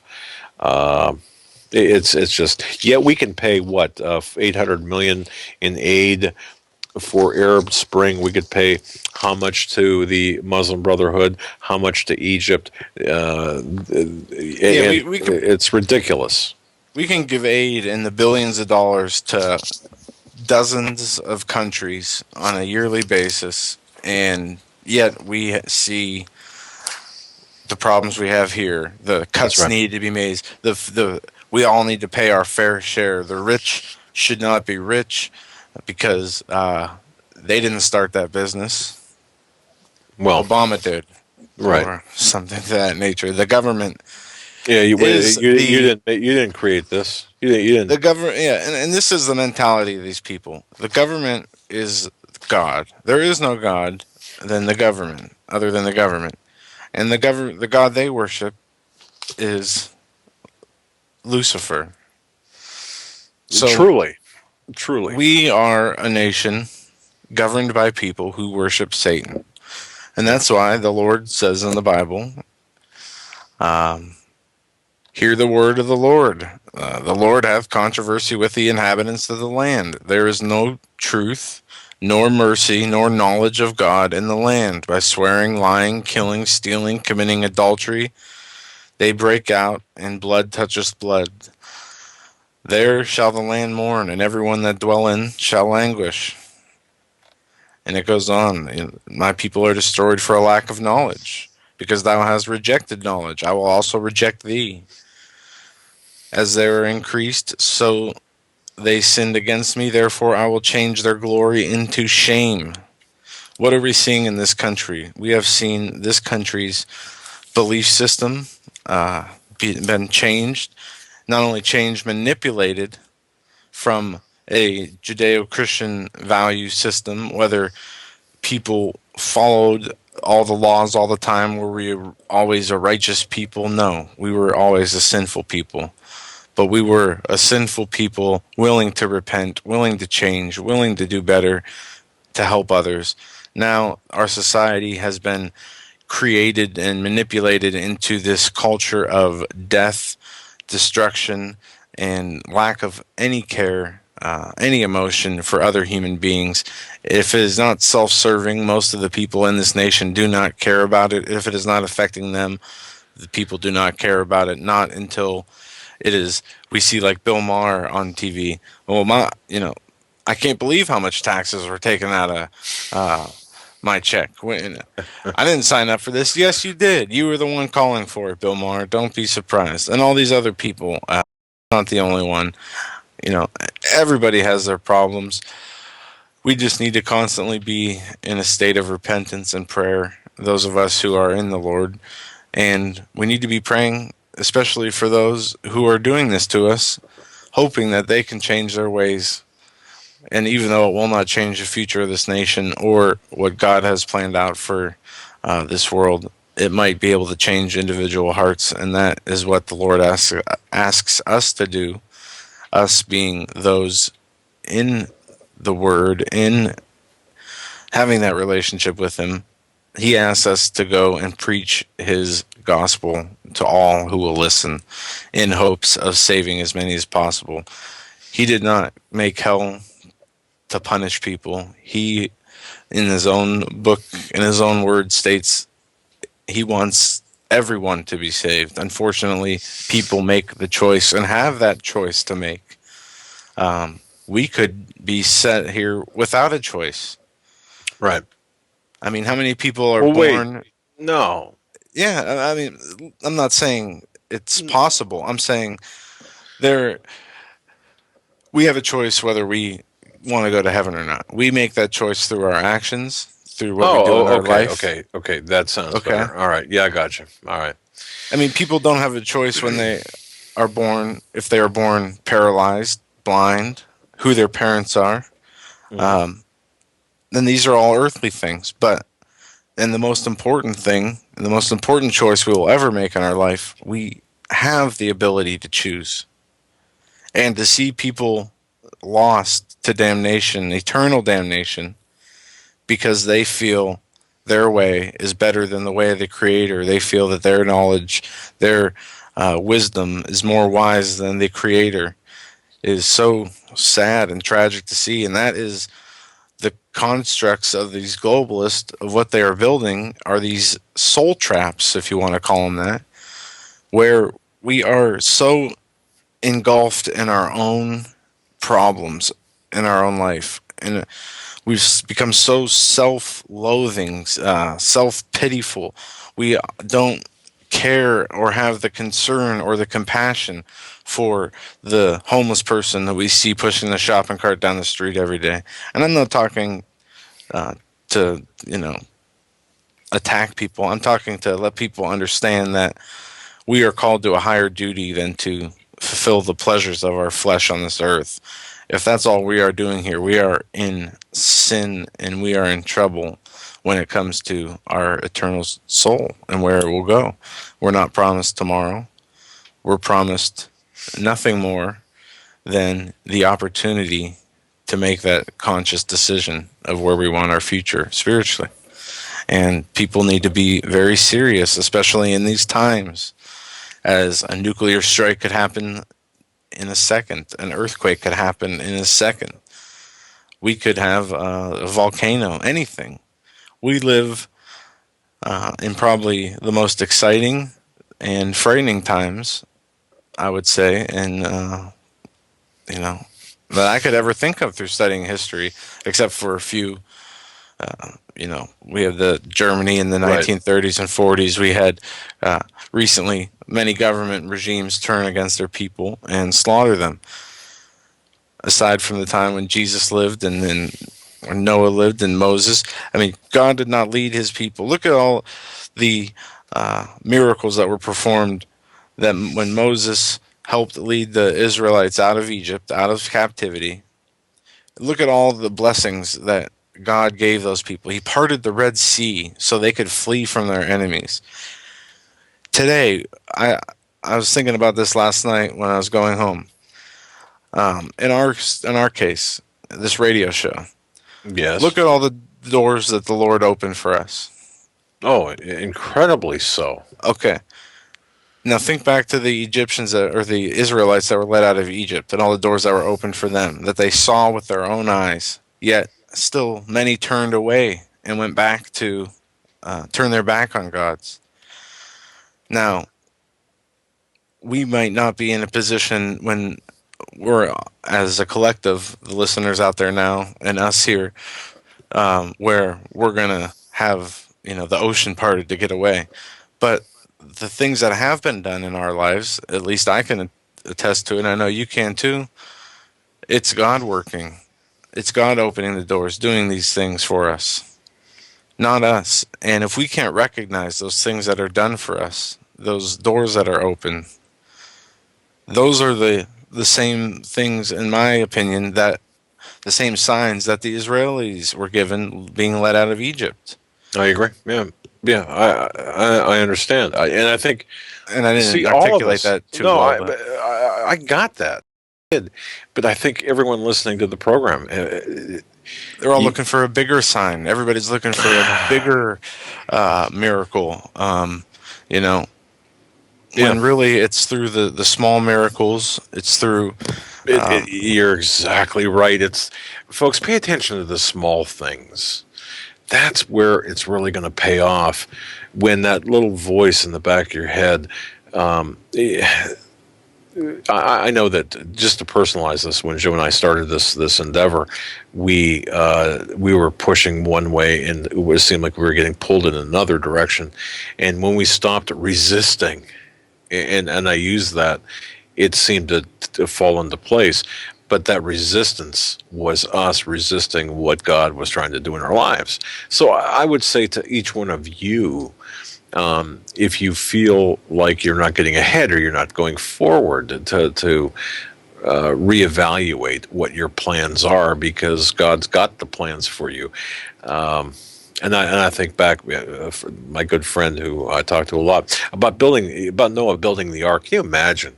I mean, seriously, how long did it take Noah to build the ark? Like 100 years, a long time. Okay, and can you imagine being his neighbor? Okay? 120 years, if I'm not mistaken. All right, and now just think about this. You're Noah, okay, and I know Bill Cosby does this great not imitation, but this great skit about Noah. But just think about this: you're out there, and God's telling you to build this ark, and it takes you 120 years to build it. Imagine what Noah's neighbors are saying. Hey, Noah, hey, what's up with this? What are you doing? You're nuts. You're crazy. Well, he listened, and he was making those preparations. And speaking of preparations, it's Friday. All right, ladies and gentlemen, think. What have you guys done? What have you done? Not you guys. I'm sorry. That's bad grammar. But to each listener, think for a moment. What have you done to prepare yourself, your family, your friends, whatever, your home? What have you done this week in terms of practical preparations? Have you done anything at all? And if not, why not?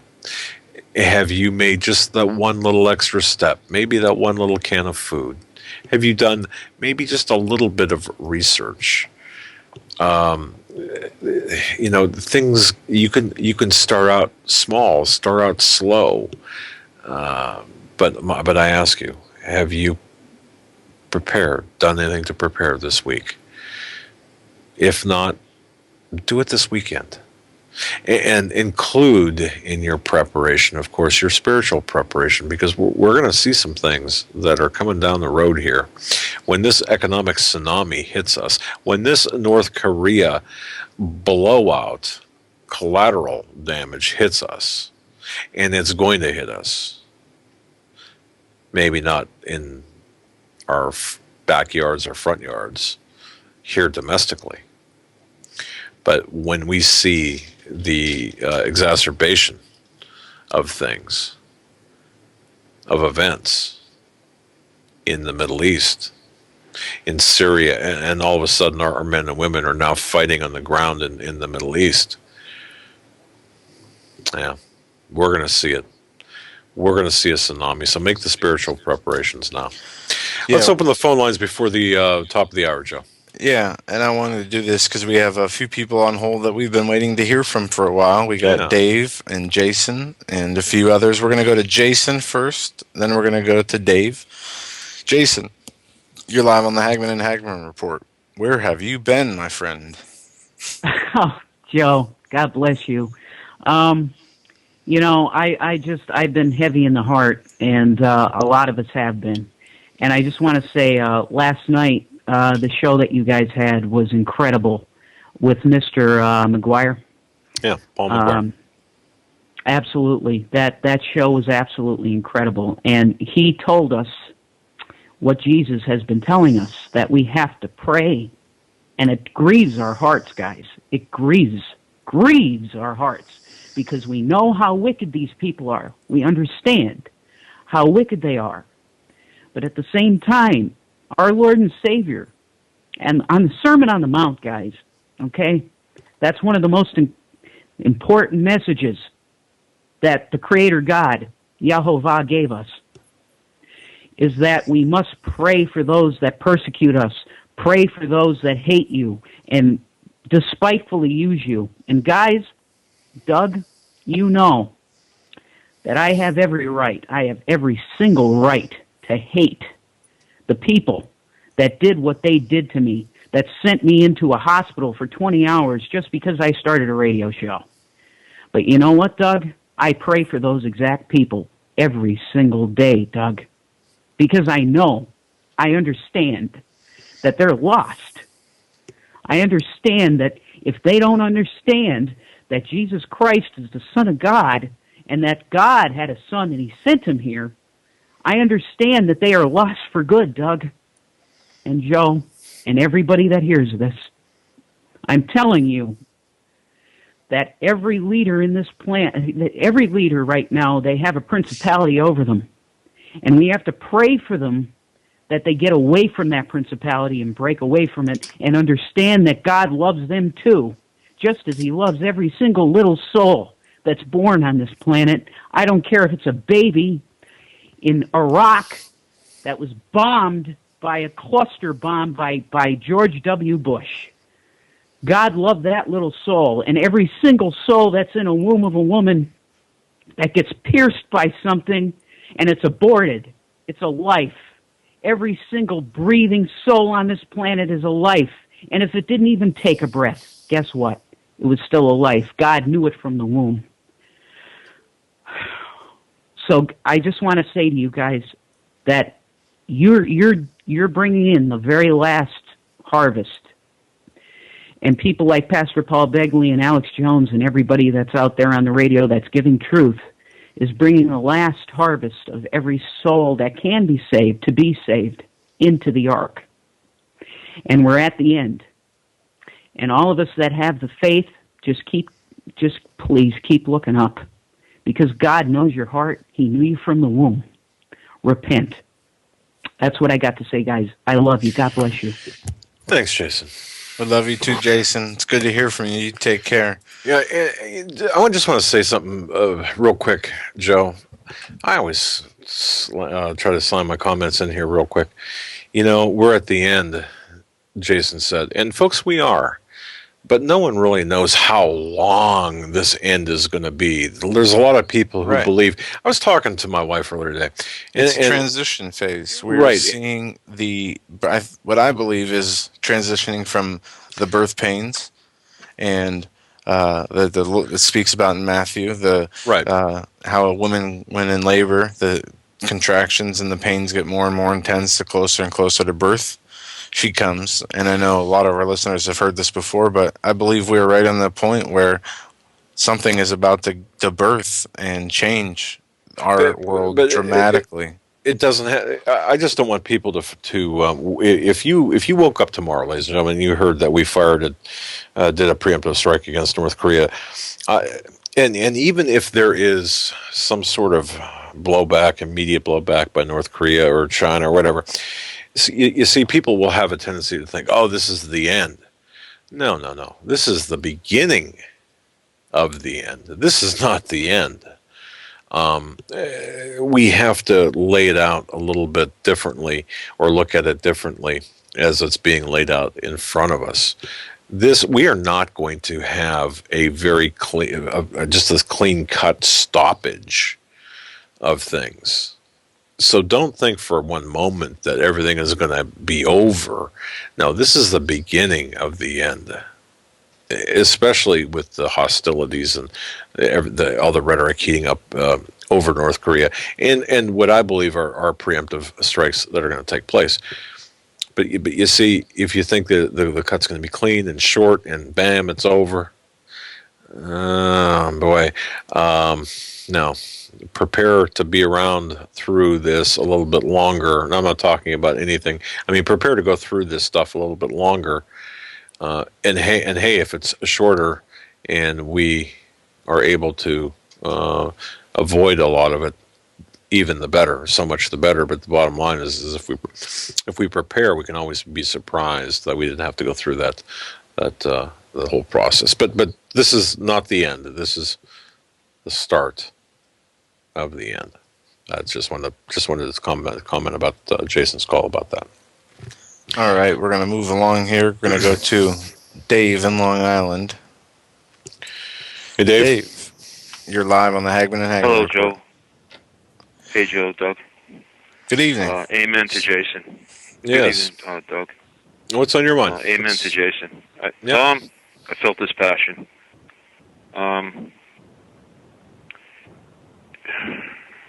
What was I going to say? I just, like I said, I watched The Passion of the Christ on Thursday. I didn't tune into the show. I wanted to do that. That was my Holy Thursday. Sure. I know a lot of people don't believe or whatever, but that's the way I do it. It's a nice way. I don't think it's of the devil when I'm thinking about the Passion. But I watched The Passion of the Christ, and I literally, when they scourged him, it was unbelievable. I was on my knees. It's powerful. And I was trembling inside, and I was crying. So Homeland Security, yeah, I cried over my Lord. And no, I'm not a softie when it comes to standing up with the cross of Christ in my hand. And if that's how I'm going to die, well, then I'll die with the cross up above my head while you shoot me. And I ain't scared of that Homeland Security or Obama or all you mothers out there that might think that Christians are scared. We're not scared, baby. We have the cross of Christ, His blood all over us, and we ain't afraid of you. We know what's going to happen after we die. You people out there should know. All right, I'm sorry for getting off on that. Did anyone ever think... I'm sorry? No, if it's what's on your heart, that's fine. Go ahead, Dave. Continue. Did anyone ever think that maybe Obama, I'm reading from something I wrote, I had a thought that maybe Obama has the same goal as Ahmadinejad in the way of creating total chaos and destruction, so the Mahdi will return and usher in the reign of Allah as God over every part of the world? You know? I was wondering about that. Well, the issue, Dave, and I think, let me just say that I believe that it's Obama's agenda to create the pan-Islamic state across the Middle East. You've got, and he's doing the work of Saudi Arabia. So does he have the same goal as Ahmadinejad in terms of the ushering in of the 12th Imam? There's a difference of ideology, but the ultimate goal is the same, and that's to create the chaos for the See, people get this confused.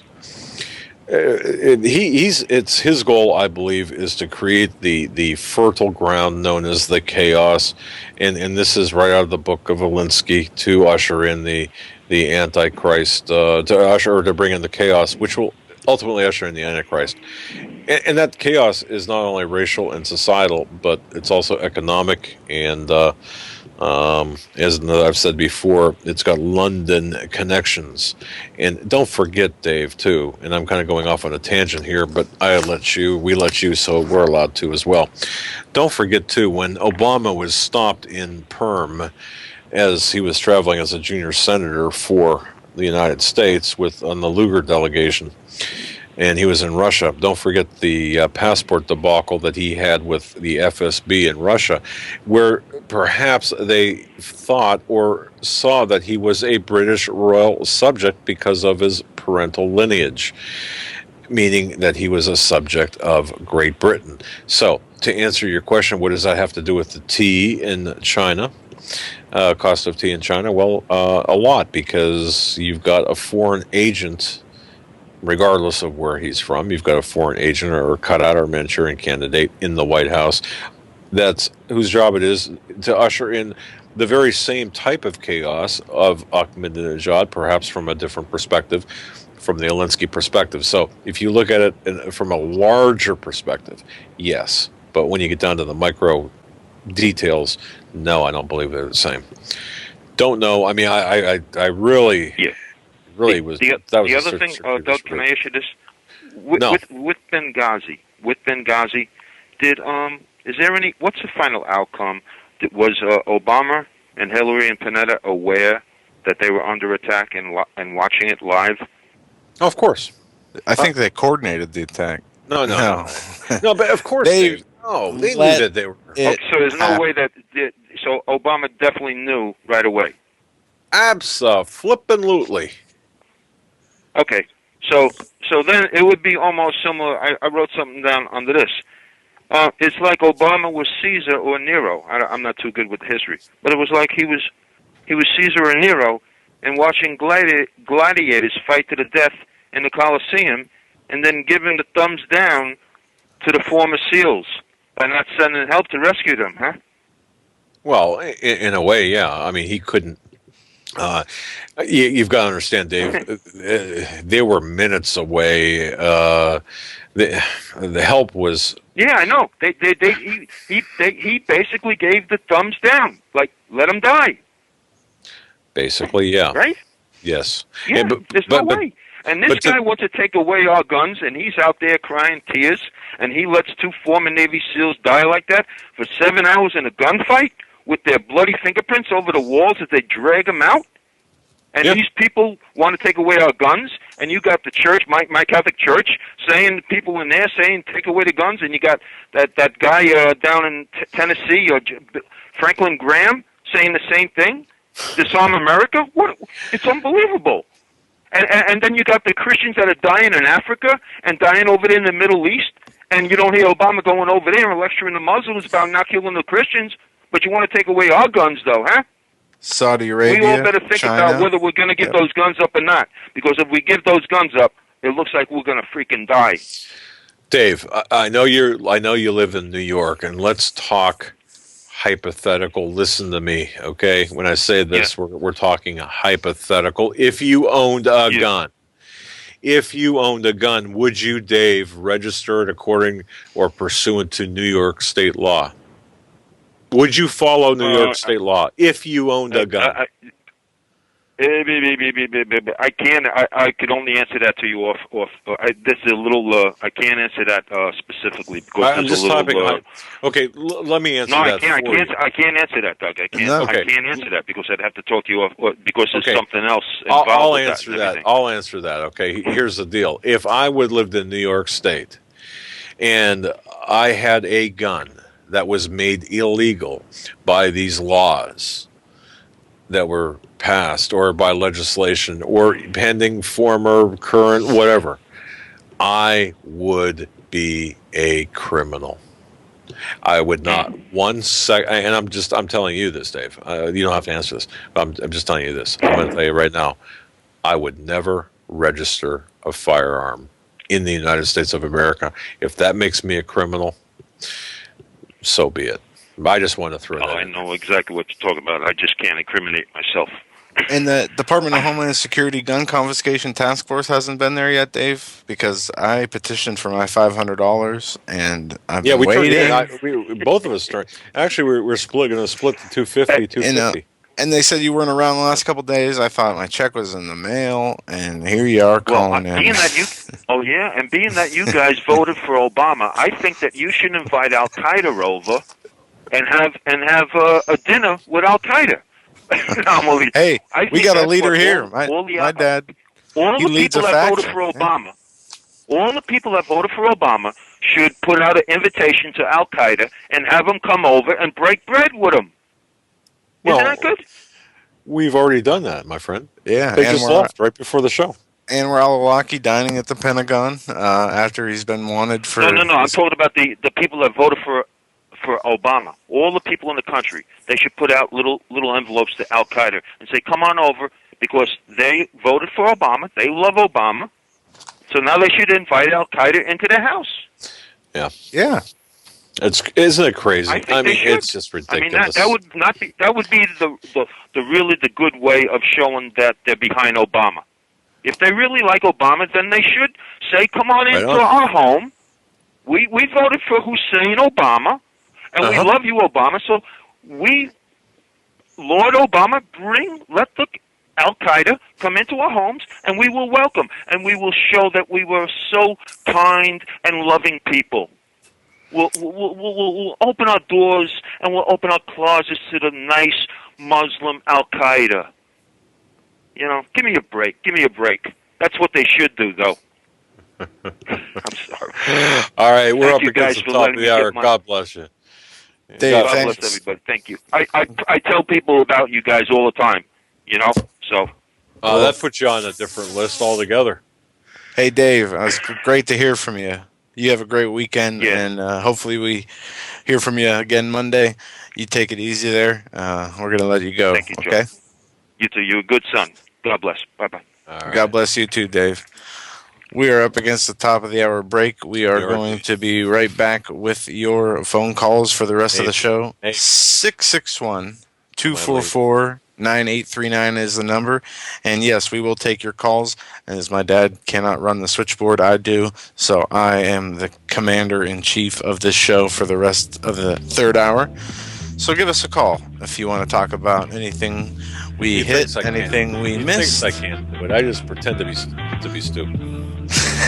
Folks, you're listening to the Hagmann and Hagmann Report, Hour 3 of this Friday edition. We'll be right back after this.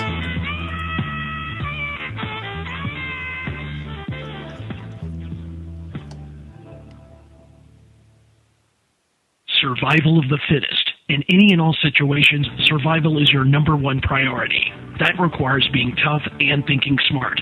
And the folks at Freeze Dry Guy are going to help you do just that. They have the long-range patrol ration entrees, what they call the Brick Pack. When you're in survival mode, it is absolutely the best item for your survival pack or bug-out bag. You can go farther, faster, and carry more food with the LRP cold weather ration entrees. Not only do these long-lasting, durable entrees help sustain you or your family through the harshest environment or situation, they are by far the most delicious of their kind. No contest. With a variety of tasty entrees, you can't beat the LRP Brick Packs. Let Freeze Dry Guy help you in your survival situations. Go to freezedryguy.com. That's freezedryguy.com. Or call 866-404-3663. That's 866-404-FOOD.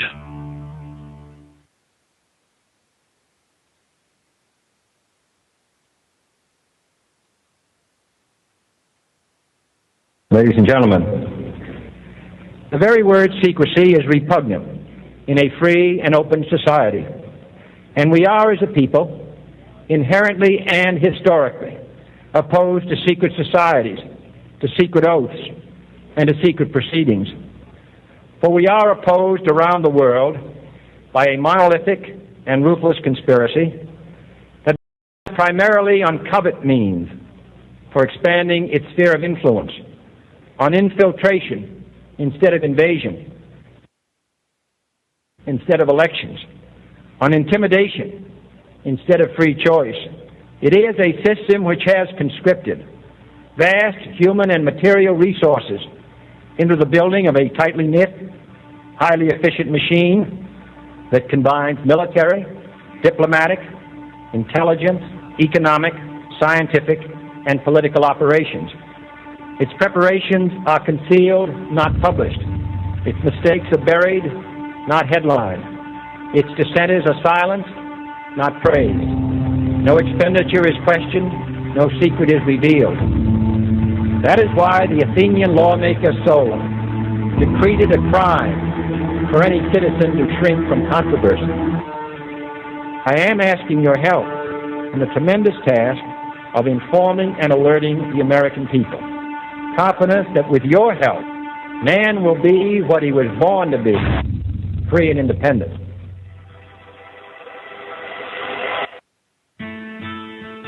You better wake up fast and listen to this, America. The Obama campaign has launched attack squads disguised as truth teams dedicated to intimidating and silencing all political dissent carried over the internet that criticizes the Marxist Obama. Truth squads specifically focused on covering up Obama's endless trail of lies, corruption, and subversion, and using the Gestapo power of our own government to police and censor the internet and shut down websites that dare to carry the real truth about Obama's Marxist coup. Remember the names of these Gestapo-style agencies that work right there in your neighborhood. KeepingHisWord.com, KeepingGOPHonest.com, and AttackWatch.com. KGB, SS, and Gestapo-style police-state gangster organizations have worked to silence the important voices of patriot dissent, some of which have already been shut down by Obama's orders. Adolf Hitler would have been proud. We're the 21st century Tea Party patriots.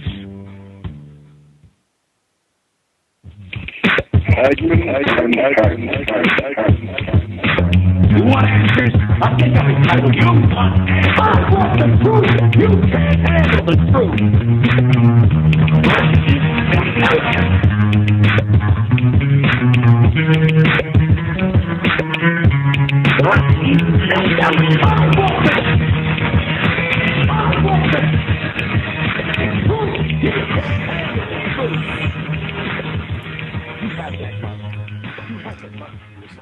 Welcome back, ladies and gentlemen, to the third and final hour this Friday, April 5th, 2013 edition of the Hagmann and Hagmann Report. Joe Hagmann here, along with my co-host, Doug Hagmann, and we are going to jump right back into phone calls. If you want to weigh in, the number is 661-244-9839. We are going to go to Pierre next, and then Sheila after Pierre. Pierre, you're live on the Hagmann and Hagmann Report. Hey, guys, how you doing? Excellent. I am here. My dad is talking to in one of his sources now on the phone. So, what's on your mind? Hey, I didn't get all the show because I was at work, and I'm not sure if you touched on this or not. Are you aware of the current movement of military assets by the Air Force going to Guam, from Guam, quite possibly North Korea? I mean, has that been touched on? Two things we touched on are the U.S. Navy destroyers, which we knew about moving into the area, and also the Pentagon activates defenses for North Korea, and also Russian bombers practicing strikes on U.S. missile defense systems. But no, what you're talking about, we have not touched upon. Well, this is hello everyone. I'm Pierre. I'm with the Exposing the Enemy for Freedomizer and Blog Talk. I just discovered this on Zero Hedge. U.S. secretly deploys B-1 strategic bombers and E-6 Doomsday planes near North Korea. Now, what that translates to is another step or escalation in terms of who's going to blink first. This was discovered by the aviationists, and they talked about B-1B Lancers, also known as Bones, that were launched off, and they left from their base from the 7th, the 7th Bomb Wing out of Deas Air Force Base out of Texas, also known as BAB. There was a flight of 7 of them, and they went to Guam. 7 B-1Bs, and along with that, the new plane that has replaced Looking Glass. If anyone knows anything about airborne alert and SAC operations, this is not classified. Is the deployment of the E-6 Mercury Doomsday planes. One of these birds was launched off from Tinker Air Force Base in Oklahoma.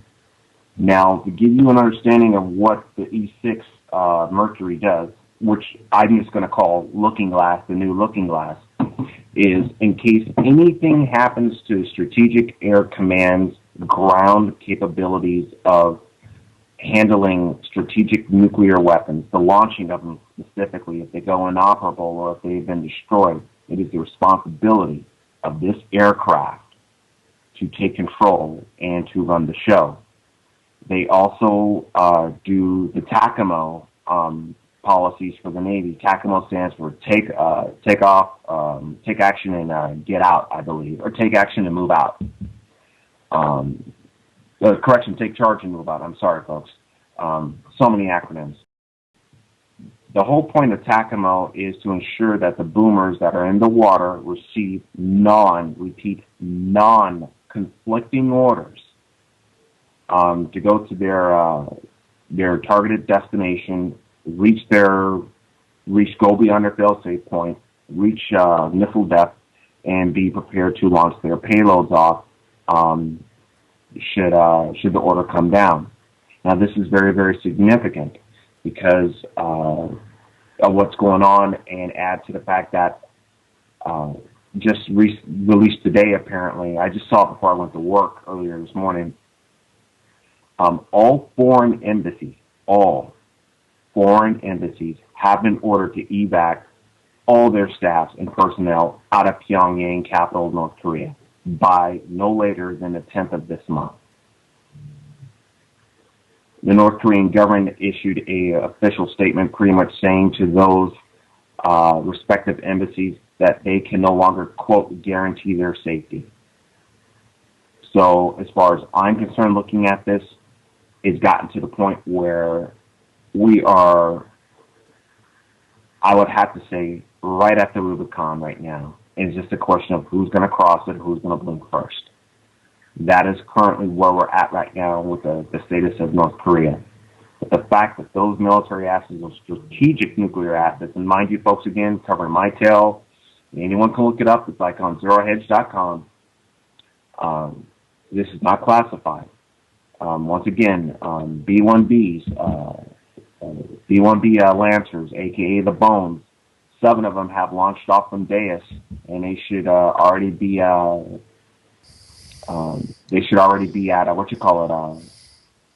at Guam. And there's also been word that there's other actions going on from a couple of other Air Force bases that have that are conducting, quote, exercises for strategic strikes against bunker installations. And they have B-1Bs involved in it. So no doubt, as far as I'm concerned, looks like the Democratic People's Republic of Korea, a.k.a. North Korea, is about to get a very serious wake-up call. Now, the question really comes down to this, Joe, and if your father's listening... I'm listening, yep. Okay, it really comes down to who's going to make this move, and what are the intentions of China? Now, what I've got out of China pretty much is they're orchestrating a lot of this stuff, and China's making some serious moves. I don't know if the 190th People Liberations Army's Mechanized Infantry Brigade is going to cross into North Korea just yet. I don't think they are. I think they're going to wait and see what the North does, and then in response, what we in Iraq, the Republic of Korea, South Korea does. Should it come down to, folks, just letting you know, should it come down to crossing the lines of the 38th parallel, and let's say our forces succeed in crossing no man's land into North Korea, you can expect the 190th crossing in from where they're at in northeast China into North Korea, and you can expect some very serious stuff coming downrange. So Well, that's it. Pierre, let me just say this, okay? Here's the information I received, up-to-date information, and you tell me if this makes sense. Look at what this regime has done to our military. Do you actually expect, or do you actually believe that we can afford to lose a key military asset like a B-1, a B-2 bomber, whatever, in the Korean theater of operation that does not exist yet? I would look at this, and based on what I was told, this is more a show of force. Certainly, we might have some flybys and certain things, but certainly not engage in any type of meaningful combat. You're going to have a B-52 with cruise missiles take out the low-tech missile launchers over there. And this is, but what people get hung up on is this Korean thing. Look, we understand we understand how significant it is, but that's not where we need to be looking at. This is a sideshow of a larger show. The larger show is in the Middle East. This is just China's way of saying, "Hey, wait, you're going to screw with us over here in Iran. You're going to mess around with our economic and military interests in Iran and Syria. We're going to occupy you over here.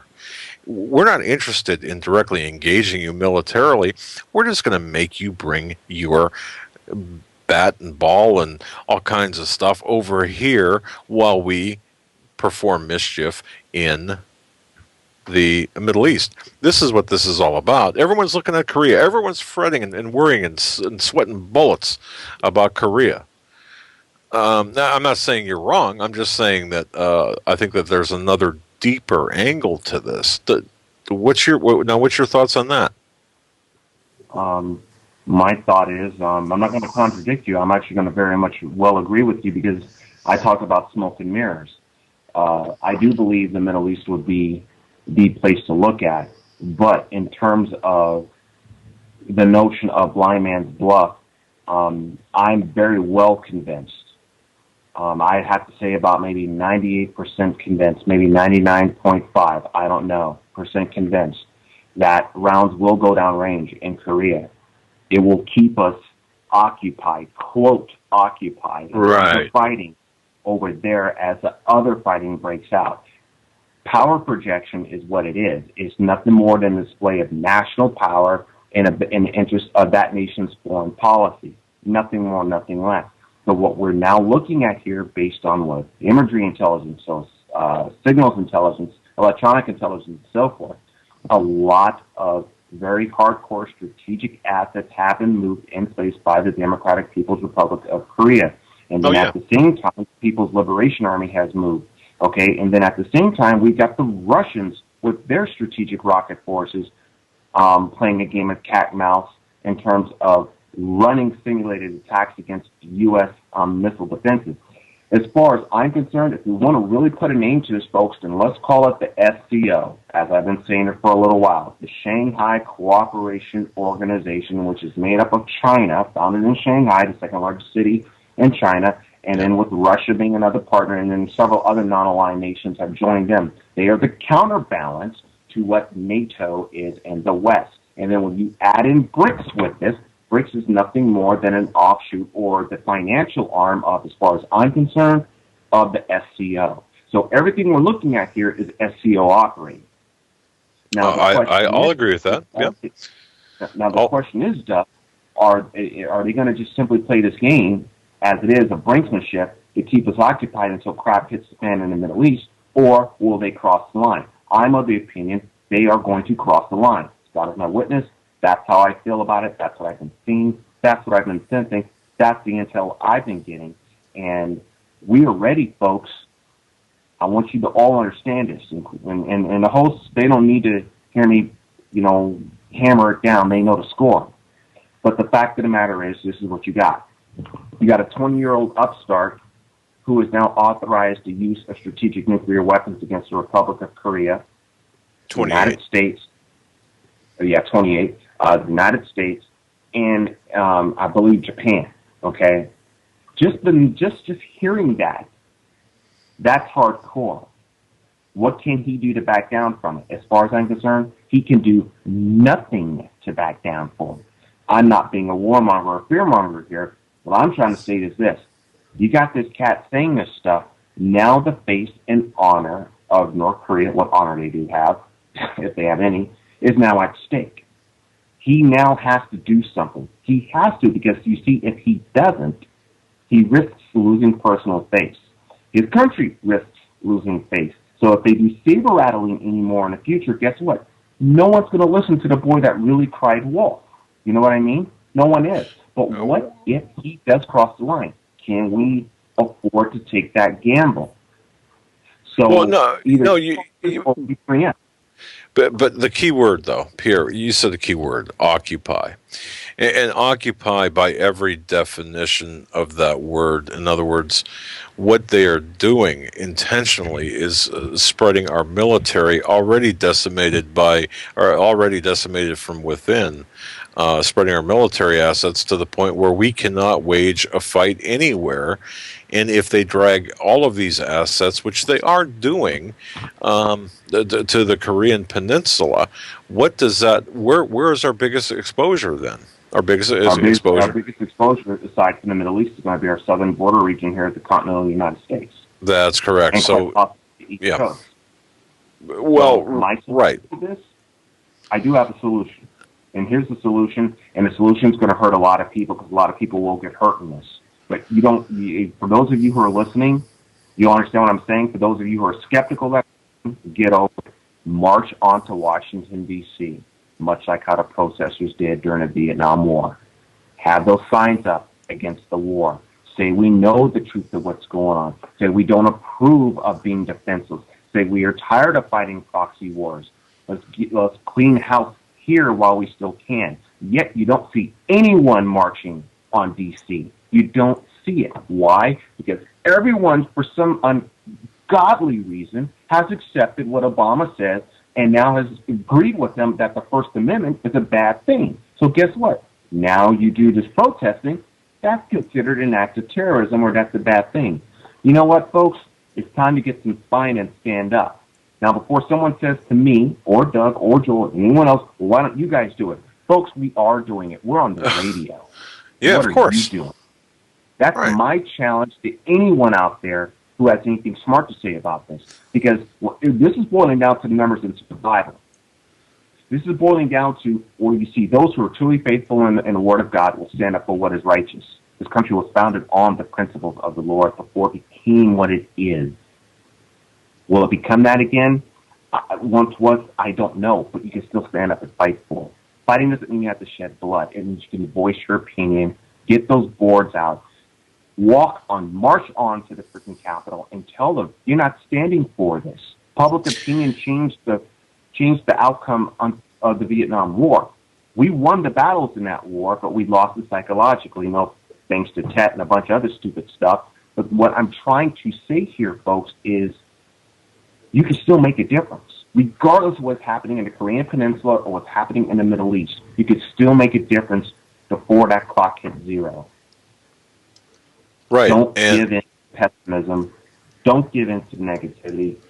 I'm not going to lie. I'm pretty lit with anger, guys. I am, because so many of our assets are being strewn everywhere, and our fleets are still locked in port in case anyone's forgotten.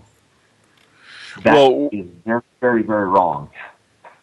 We are also lining up the assets. If you look in the Korean area too, one thing that does concern me is we're lining up the assets in like a Pearl Harbor style fashion. All right. Fashion. You're right. Now, you're absolutely right. Now, Pierre, you mentioned a tactic here. Let me just offer to the listeners to this program, especially the listeners who are Americans who are residing in the United States, and I'll even say this to you. Remember the movie with Matthew Broderick, War Games, back from 1983? Do you remember that movie? Shall we play a game? At the last scene, how did Matthew Broderick and that character, how did he overcome the computer for the nuclear war game. There was only one answer to winning a nuclear war. The answer on the computer was basically not play. Do you remember that? I mean, I probably butchered the plot, but the plot ending. But I remember it. I remember it because it was going through a bunch of war scenarios, and then it came up with global thermal nuclear war. Right, and the only there was some wire on that. It was some serious war games with that. Yeah. Right, and the only way to win was the only the computer they had was not to play. Now, I know we're talking about Korea here at this point, but before the top of the hour break, we were talking about a number of things, including the Healthcare Act. The only way that we can win against this regime, against the nationalization of everything, is to refuse to play. That's the answer for the gun registration, state by state laws. That's the answer to everything. You don't play. That's the only way we can win. If everyone says, you know what, we're not playing. We're not going to register for our weapons, or we're not going to allow affordable health. We're not going to participate in affordable health care. What are they going to do? Are they going to tax everyone and throw us all in jail? Or if everyone doesn't register, are they going to throw us all into these prisons and camps? Of course not. But that's the whole thing. Domestically, that's what we've got to do. We've got to stand up and say, you know what? We're not playing. We're not going to play. And whatever expletive, that goes along with that.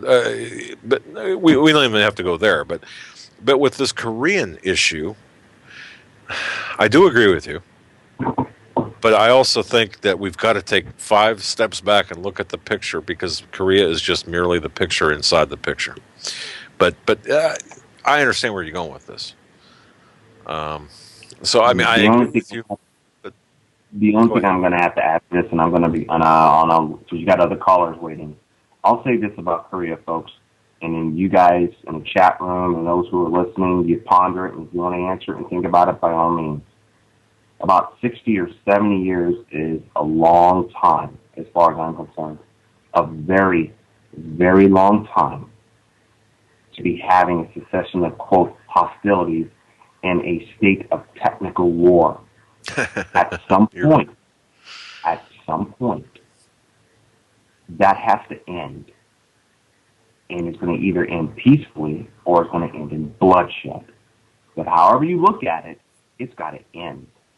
And maybe what we're looking at, just maybe what we're looking at, is the end of this lameness that should have ended back in the 1950s. Why didn't it end back then, Pierre? It ended because of a grave strategic error, and I don't like bagging on him because I thought he was a really good general, though he was a bit arrogant, or extremely arrogant, was the American Caesar, Douglas MacArthur. MacArthur believed, much like George S. Patton did, the general back then of World War II, that whereas with Patton, he said we need to take all of Berlin.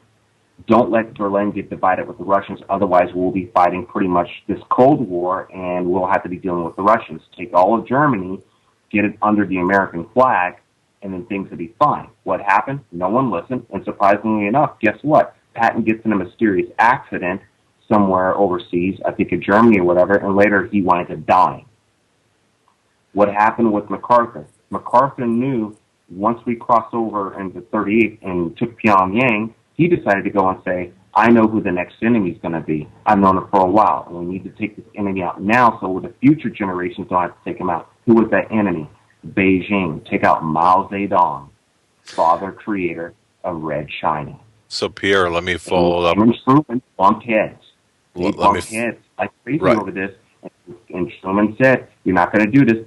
And MacArthur said, yes, I am. And Mao said to everyone involved, don't cross over. Don't get near the Yellow River. You get near the Yellow River, we're going to cross over and we're going to fight.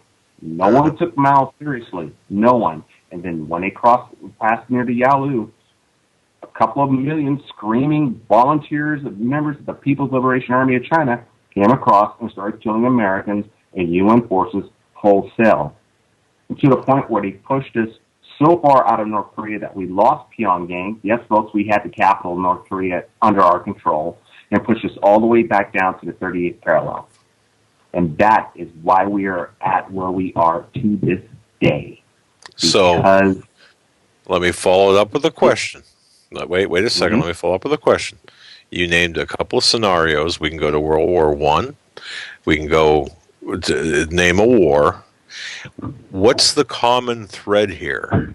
Who is actually, or why had we stopped short, including but not limited to Desert Storm or the first Gulf War?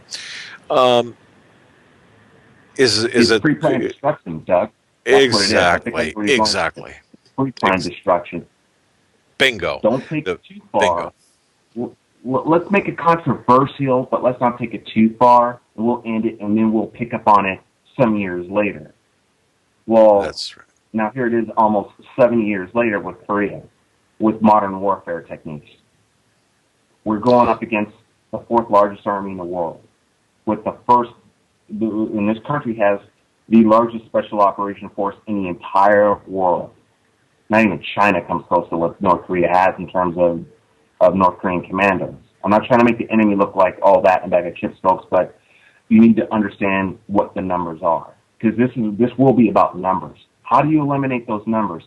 Heaven forbid, and I'm going to sound sarcastic, tactical nuclear weapons be deployed to take those numbers down. Right. That is how you're going to even the odds on that battlefield. But this was planned. No other way.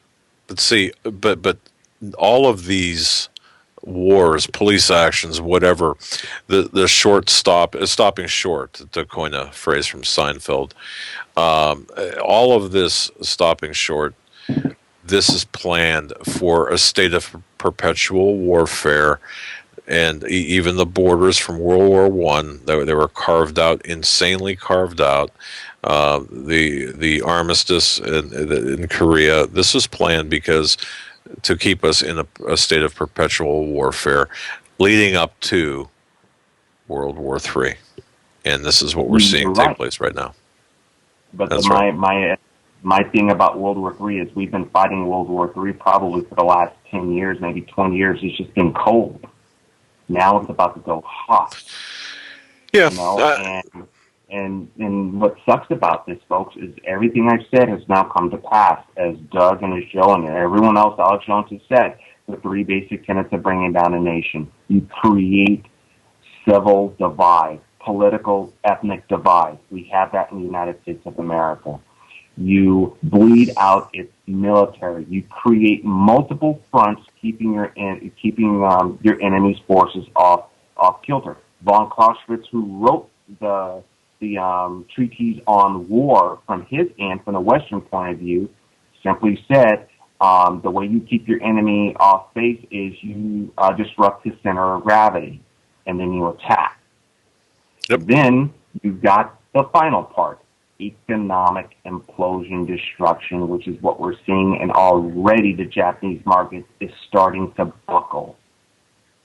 It's right in our faces, and what is happening here in this country. Out of maybe 317 or 318 million people, only maybe 55 or 60 million of us are awakened. That's not enough to change things into our favor, folks.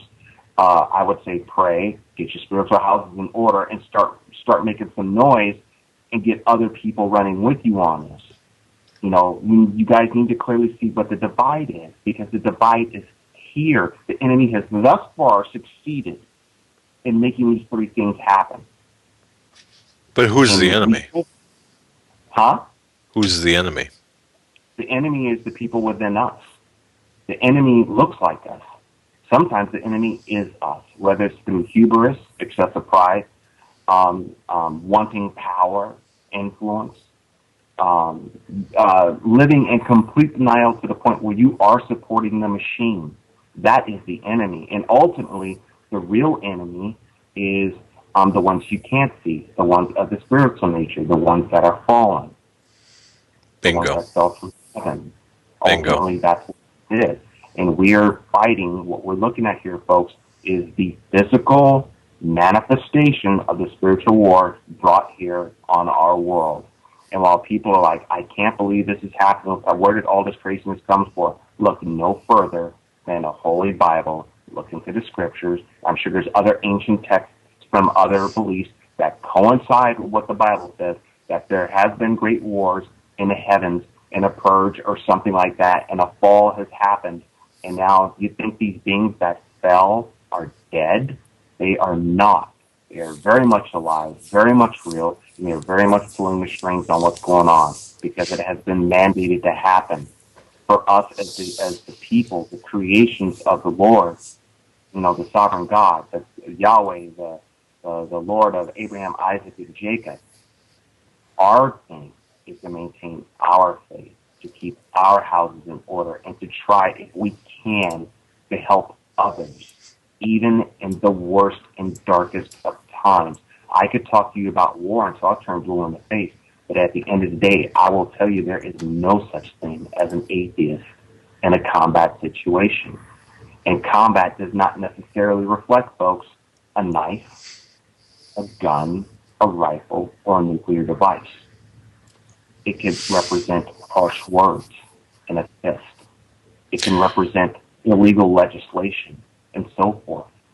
It can represent a lot of things that people take for granted and will not act on because they feel that the powers that be know what's in our best interest, or I don't want to read all the stuff that I can't understand. Hello, my people suffer and or die for lack of knowledge. That's all I got to say with this. Sorry for taking up so much time, folks. But, no, it's good. Pierre, the callers. You got a show tonight, correct? Yeah, my show's on tonight, folks. It's Exposing the Enemy on Blog Talk Radio and on Freedomizer Radio. My co-host, Dotson Angel, will be on. We're on at 10:30 p.m. to midnight, Wednesdays and Thursdays, Pacific Daylight Time. Hope you all get a chance to listen. Tonight is the night that we're kind of mellow. We're going to be venerating the Lord, talking about the good things that He has to offer us in the dark times that we live in. Wednesdays is when we hit hard on the enemy. But sometimes we all have to have that break. Why? Because you talk too much about the enemy, and I'm guilty of this.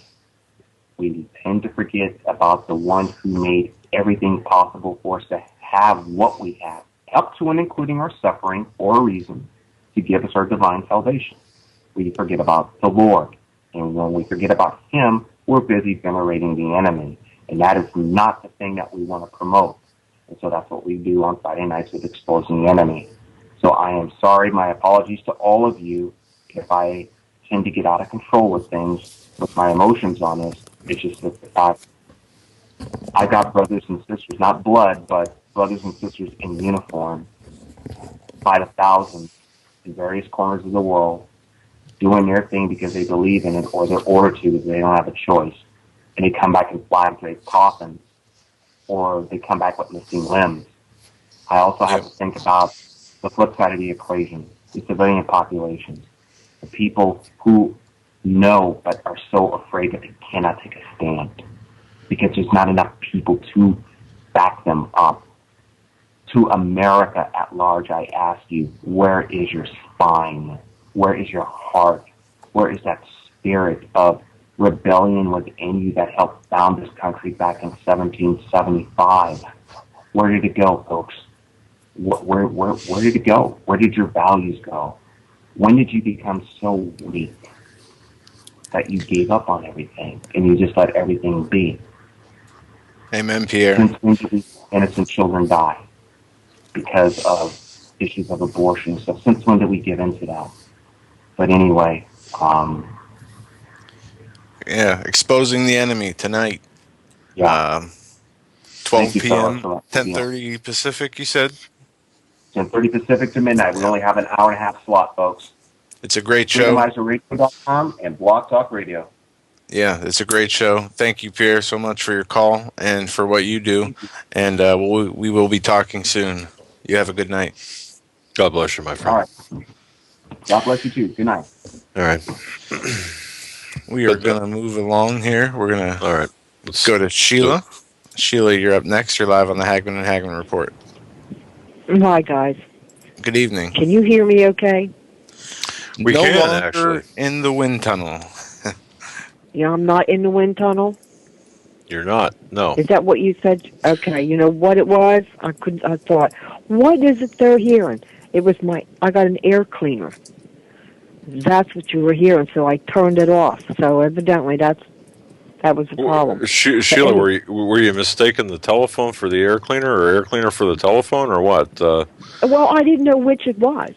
No, I'm just kidding. I didn't know which it was. I'm just joking. It was a lame attempt at a joke, actually. Well, this is a new phone. This is a new phone, and I was thinking there better not be nothing wrong with this one because it's the second one I've had to buy. But anyway, on what he was just saying, I just got a question for you. Could Obama use this to declare an emergency here? Sure. With Korea. Yeah, he could. That's in the back of my mind. Yeah, Obama could have a transmission drop in one of his limos and declare a national emergency, technically, if he wanted to. But I mean, to make it, Sheila, you raise a good point because people are starting to say, "Well, this is it. This is it." Well, it's people have a tendency to really, and I'm just like, look, I'm guilty too, of looking at something and saying, okay, well, this is what's going to start it. Well, we don't know that, but, yeah, it's possible, but it's a longer field. This is a marathon as opposed to a sprint that we're involved in. Could something happen here? Absolutely, it could happen here. But will it? Well, I just don't trust him. Yeah, no, I don't either. But over there, they've got business to take care of over there in terms of the Middle East, and I'm telling you, that's where to look. You watch. Concurrent with Korea, there will be something in the Middle East, and then I would say certainly over here, could there be a situation arise that would lead to what you're talking about? Yes. In that order. That's my view, based on my evaluation. I read an article last week that Assad was possibly dead. Then I read an article where he had one of his legs blown off. So evidently, whatever news they're getting is coming from the people over there. There's news blackout, I guess. But, whether he's dead or not, I don't know. But haven't seen him.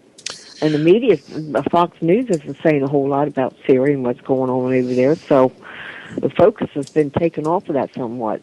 And therein lies the plan. That's the plan. Yeah. Did you notice how quickly, all of a sudden, Syria, what's going on? What about Syria? That's the plan. Yeah, I noticed something else that was here, about 3 weeks ago. We were talking about the DHS buying up all the, ammunition and whatnot.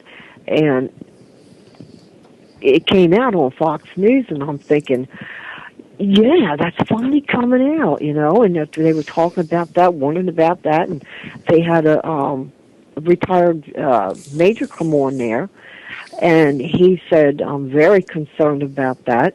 He said, but I'm also concerned that right in the midst of this, we've got the federal government trying to take the guns away from the people, and I'm like, yeah, about time. Right. Not another word. Not another word. That didn't go any further than that. That subject was dropped. And no doubt they were told to keep their mouth shut, not to talk about that. Of course. And what better way for backdoor gun control than control the flow of ammunition or control the availability of ammunition? And that's just, so that's just part of it, but it's an integral part. I thought they were going to take it and run with it. I thought they were going to take that and run with it, but nope, that came to a dead halt. Oh, forget about the DHS ammo. Forget about that. Forget about Syria. It doesn't happen. It's everyone watch North Korea now. And again, I'm not trying to diminish the threat. I'm not trying to diminish it because we could see a tactical nuke go off over there. But the bottom line is, it's not about North Korea. But then again,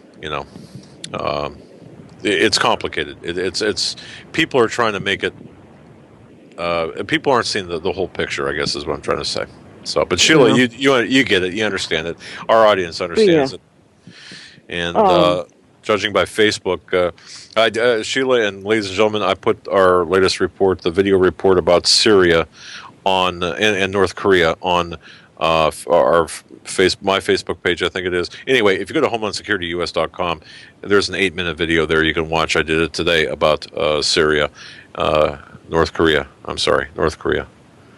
So, okay. I'm sorry. I'm gonna go look at that. What were you laughing at? You're laughing at. Yeah, I'm just checking the email here, and we got about 60 new messages from YouTube. For what? Man, I'm sorry. Probably a couple hundred. No, people subscribing and also comments. So, okay, but a lot of them are people subscribing, so that's good. Okay. Well, anyway, God bless you, Sheila. Hang in there and duck and cover. Oh, by the way, folks, that wasn't what I called about. Well, why didn't you tell us? Well, I was when Pierre was talking, I was thinking about the emergency thing here with the person in the White House. But Joe was the one that got me to call, because when he was talking about Obama bringing out these navigators, it made me mad. And what I want to ask you, Joe, is are they going to go door to door, or are they going to be in doctor's offices? Does it say where? T4. What? T4. It's the T4 plan, Hitler's T4 plan. The navigators, as you call them, it's going to be split, I believe. There's going to be personal visits, but it's going to be centered around the hospitals, doctors, PCPs. Are you in the chat room, Sheila? No. Okay. No, I don't even know how to do that. Never mind. I don't have no Facebook account or nothing. Okay. I wouldn't do it anyway because they're listening. Of course, they're listening to us. Well, if you can do this, there was an article from the Washington Examiner, and it's from April 3rd. It's titled "Tens of Thousands of Obamacare Navigators to be Hired," and in that article, and I'm sure you can find this in other places, there's a 63-page document that covers these navigators. It's from the Department of Health and Human Services. And it is, let's see, it says 45 CFR Part 155. And I'm not sure if that's the document title. Just in a search engine. And Affordable Healthcare Act exchange functions, standards for navigators and non-navigators assistance personnel. So I'm sure you can even search Obamacare Navigator document and probably find it. It's a 63-page document, and I'll post it in the chat room for those there. Here's the thing. I'm not complying with it. I'm not going to comply with nothing. And therein lies the answer. My doctor, I've got my own little thing here with me. My doctors, they ain't doing nothing to me that I don't want done. Ain't nobody going to force me to do anything that I don't want done. That's what I tell my doctor. Well, my doctor knows, he tries to want to pump me full of shots and whatnot, and I tell him no. So these little people that he wants to send out, sheeple, and he put them in the doctor's office and whatnot, I would tell them to leave the room. I wouldn't hesitate. I would tell them to leave the room if they come to my door. I've already told my kids I got a half an interest in this house, and nobody from the federal government will ever walk in it as long as I'm breathing. They're not going to come in this house and see how my granddaughter's being raised. They're not going to come in here and see if our house energy is sufficient. None of it. You got something to hide? You got something to hide there? Hey, we're going to bust your door in, Sheila. Look, I don't like the way you're sounding. What's your address? We're going to send the Obama people over. Is sadly the attitude of these exactly. people. Exactly. And well, I just can't, help it. I want to kick somebody's buttocks. Well, don't look at us. But, No, I'm just. No, you know what? And I mean that. I seriously mean that. I am not and will not comply with nothing. I'm 66 years old. I am a candidate for euthanasia, okay? So I got nothing to lose here. I will not kowtow to the Fed. I don't care who it is. Obama himself could come and knock on my door, and I would run him off. Good. And Good. I mean that. Now we're going to bump you up on the euthanasia list. Yeah, well, I am a candidate Don't worry, for euthanasia. Sheila. My dad's in line before I you. ain't worried. I know where I'm going, but let me end with this. Mr. McGuire said it beautifully last night. We've got a place to go when all hell breaks loose. God's going to be right here amongst us, and He's going to keep us out of harm's way, and He's going to show us what to do. We're not in this by ourselves, and He will find us a way out through that door that Mr. McGuire was talking about last night. And that was a very good program, by the way. I loved it. It was a very, very good program. Yeah, we thought it was great. It was, especially toward the end there when he was talking about that vision. That was just great. He's talking about you, so Sheila. Nice. I love that. Sheila, Huh? he's talking about he was talking about you and the listeners of this program as being part of the remnant, part of the people who are the golden faces. You know that? Well, I didn't think that when I was listening to him.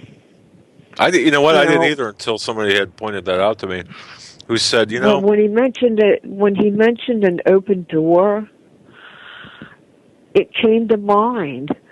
I go over to Alex Jones's website, and I really like him. He's good at what he does. But I found myself starting to back away from his website because the news is so bad. And I'm thinking, why is the news bothering me over here? But yet I can sit and listen to Doug and Joe, and it doesn't bother me. And I know what's going on. I understand everything that's going on, but for some reason it was bothering me, and it clicked in my mind last night when he was talking about that vision he had. Alex doesn't have any spiritual component to his program. When you've got that spiritual component there, it's easier for us to take it. You understand what I'm saying? oh yeah, and look, you need that. It's easier. Yeah, Let me tell you, Joe throws in this. Go ahead. Yeah, no, you need it. Go ahead. Joe throws in the scriptures that he reads. Yeah, he puts them. He talks the scriptures and whatnot, and it makes it easier for us to deal with it as Christians. Absolutely. We need Jesus right next to us even when we're listening to it and reading it, and because it's ugly, and that's what's missing over there. That's what was missing over there, and I understand that now. And I know that God's going to take care of all of us in this. And you know what? Sandy's been on my mind. We haven't heard from her in a long time. And if she's listening, I just want to say hello to her. For some reason, she's been on my mind, and I'm going to pray for her. I'm going to continue to pray for her. But for some reason, she's been on my mind, and hello, Sandy, if you're listening in, hopefully. But anyway, I love you guys. And I love what you do, and keep doing what you're doing. And the Lord is with us, and He's going to open that door for us so we can take cover. Psalms 91. All right. All right. God bless. God bless. Thanks, Sheila. Okay. All right. All right. Bye. I'm glad she turned. I'm glad she stopped using her air purifier or air conditioner, air fan instead of a phone, right? That sounded great tonight, Sheila. Yeah. Thanks. We're going to go to one more call here. Why can't I hear you? Probably because I'm muted. Yeah, I was muted. That's why you couldn't hear me. I'm sorry about that. Thanks for the call, Sheila. God bless you. That was very nice to hear from you. We're going to go to one more phone call here for a couple minutes, then we're going to close out the show. Area code 719. Oh, I'm sorry. Area code 605. 605. You're up next. You're live on the Hagmann and Hagmann Report. Grace and peace, Doug and Joe. And Hello? same to you, sir. Yes, same to you. Yeah, this is Brother Marcus Samuel, and I'm just calling in tonight to just commend you, Doug and Joe, for the boldness that God has given you to declare truth.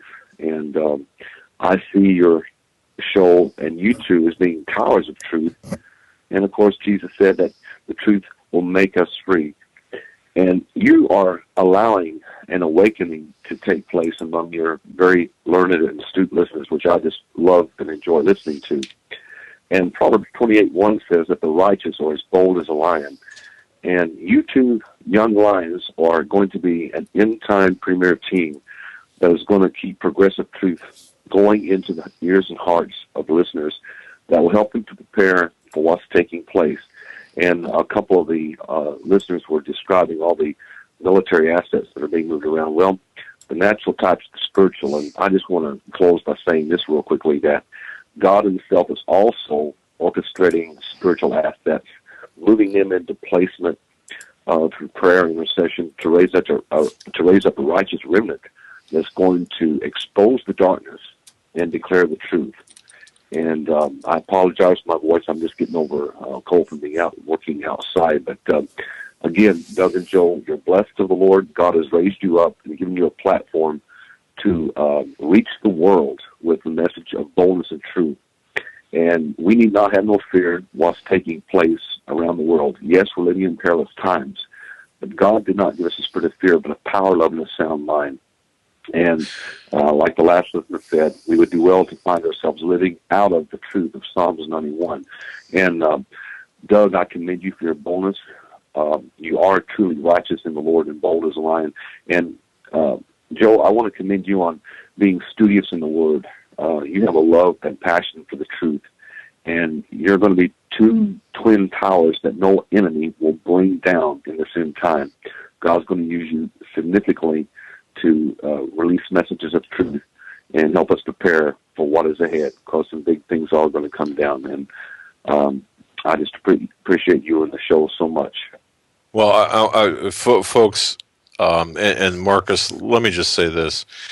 Ladies and gentlemen, Greg Evenson and Steve Quayle spoke of Marcus. We have on the phone with us Marcus Samuel. He is a true man of God. I've had the pleasure, and I mean the humble pleasure of speaking to Marcus personally off air. He is a missionary, doing missionary work on the reservations in the, shall we say, in the west part of the country, the South Dakota area, and he is doing the work of the Lord, going places and doing things. He wrote us just a wonderful letter, but it opened my eyes, ladies and gentlemen. There are people out there who are fighting the actual principalities of darkness, and this is one of those men.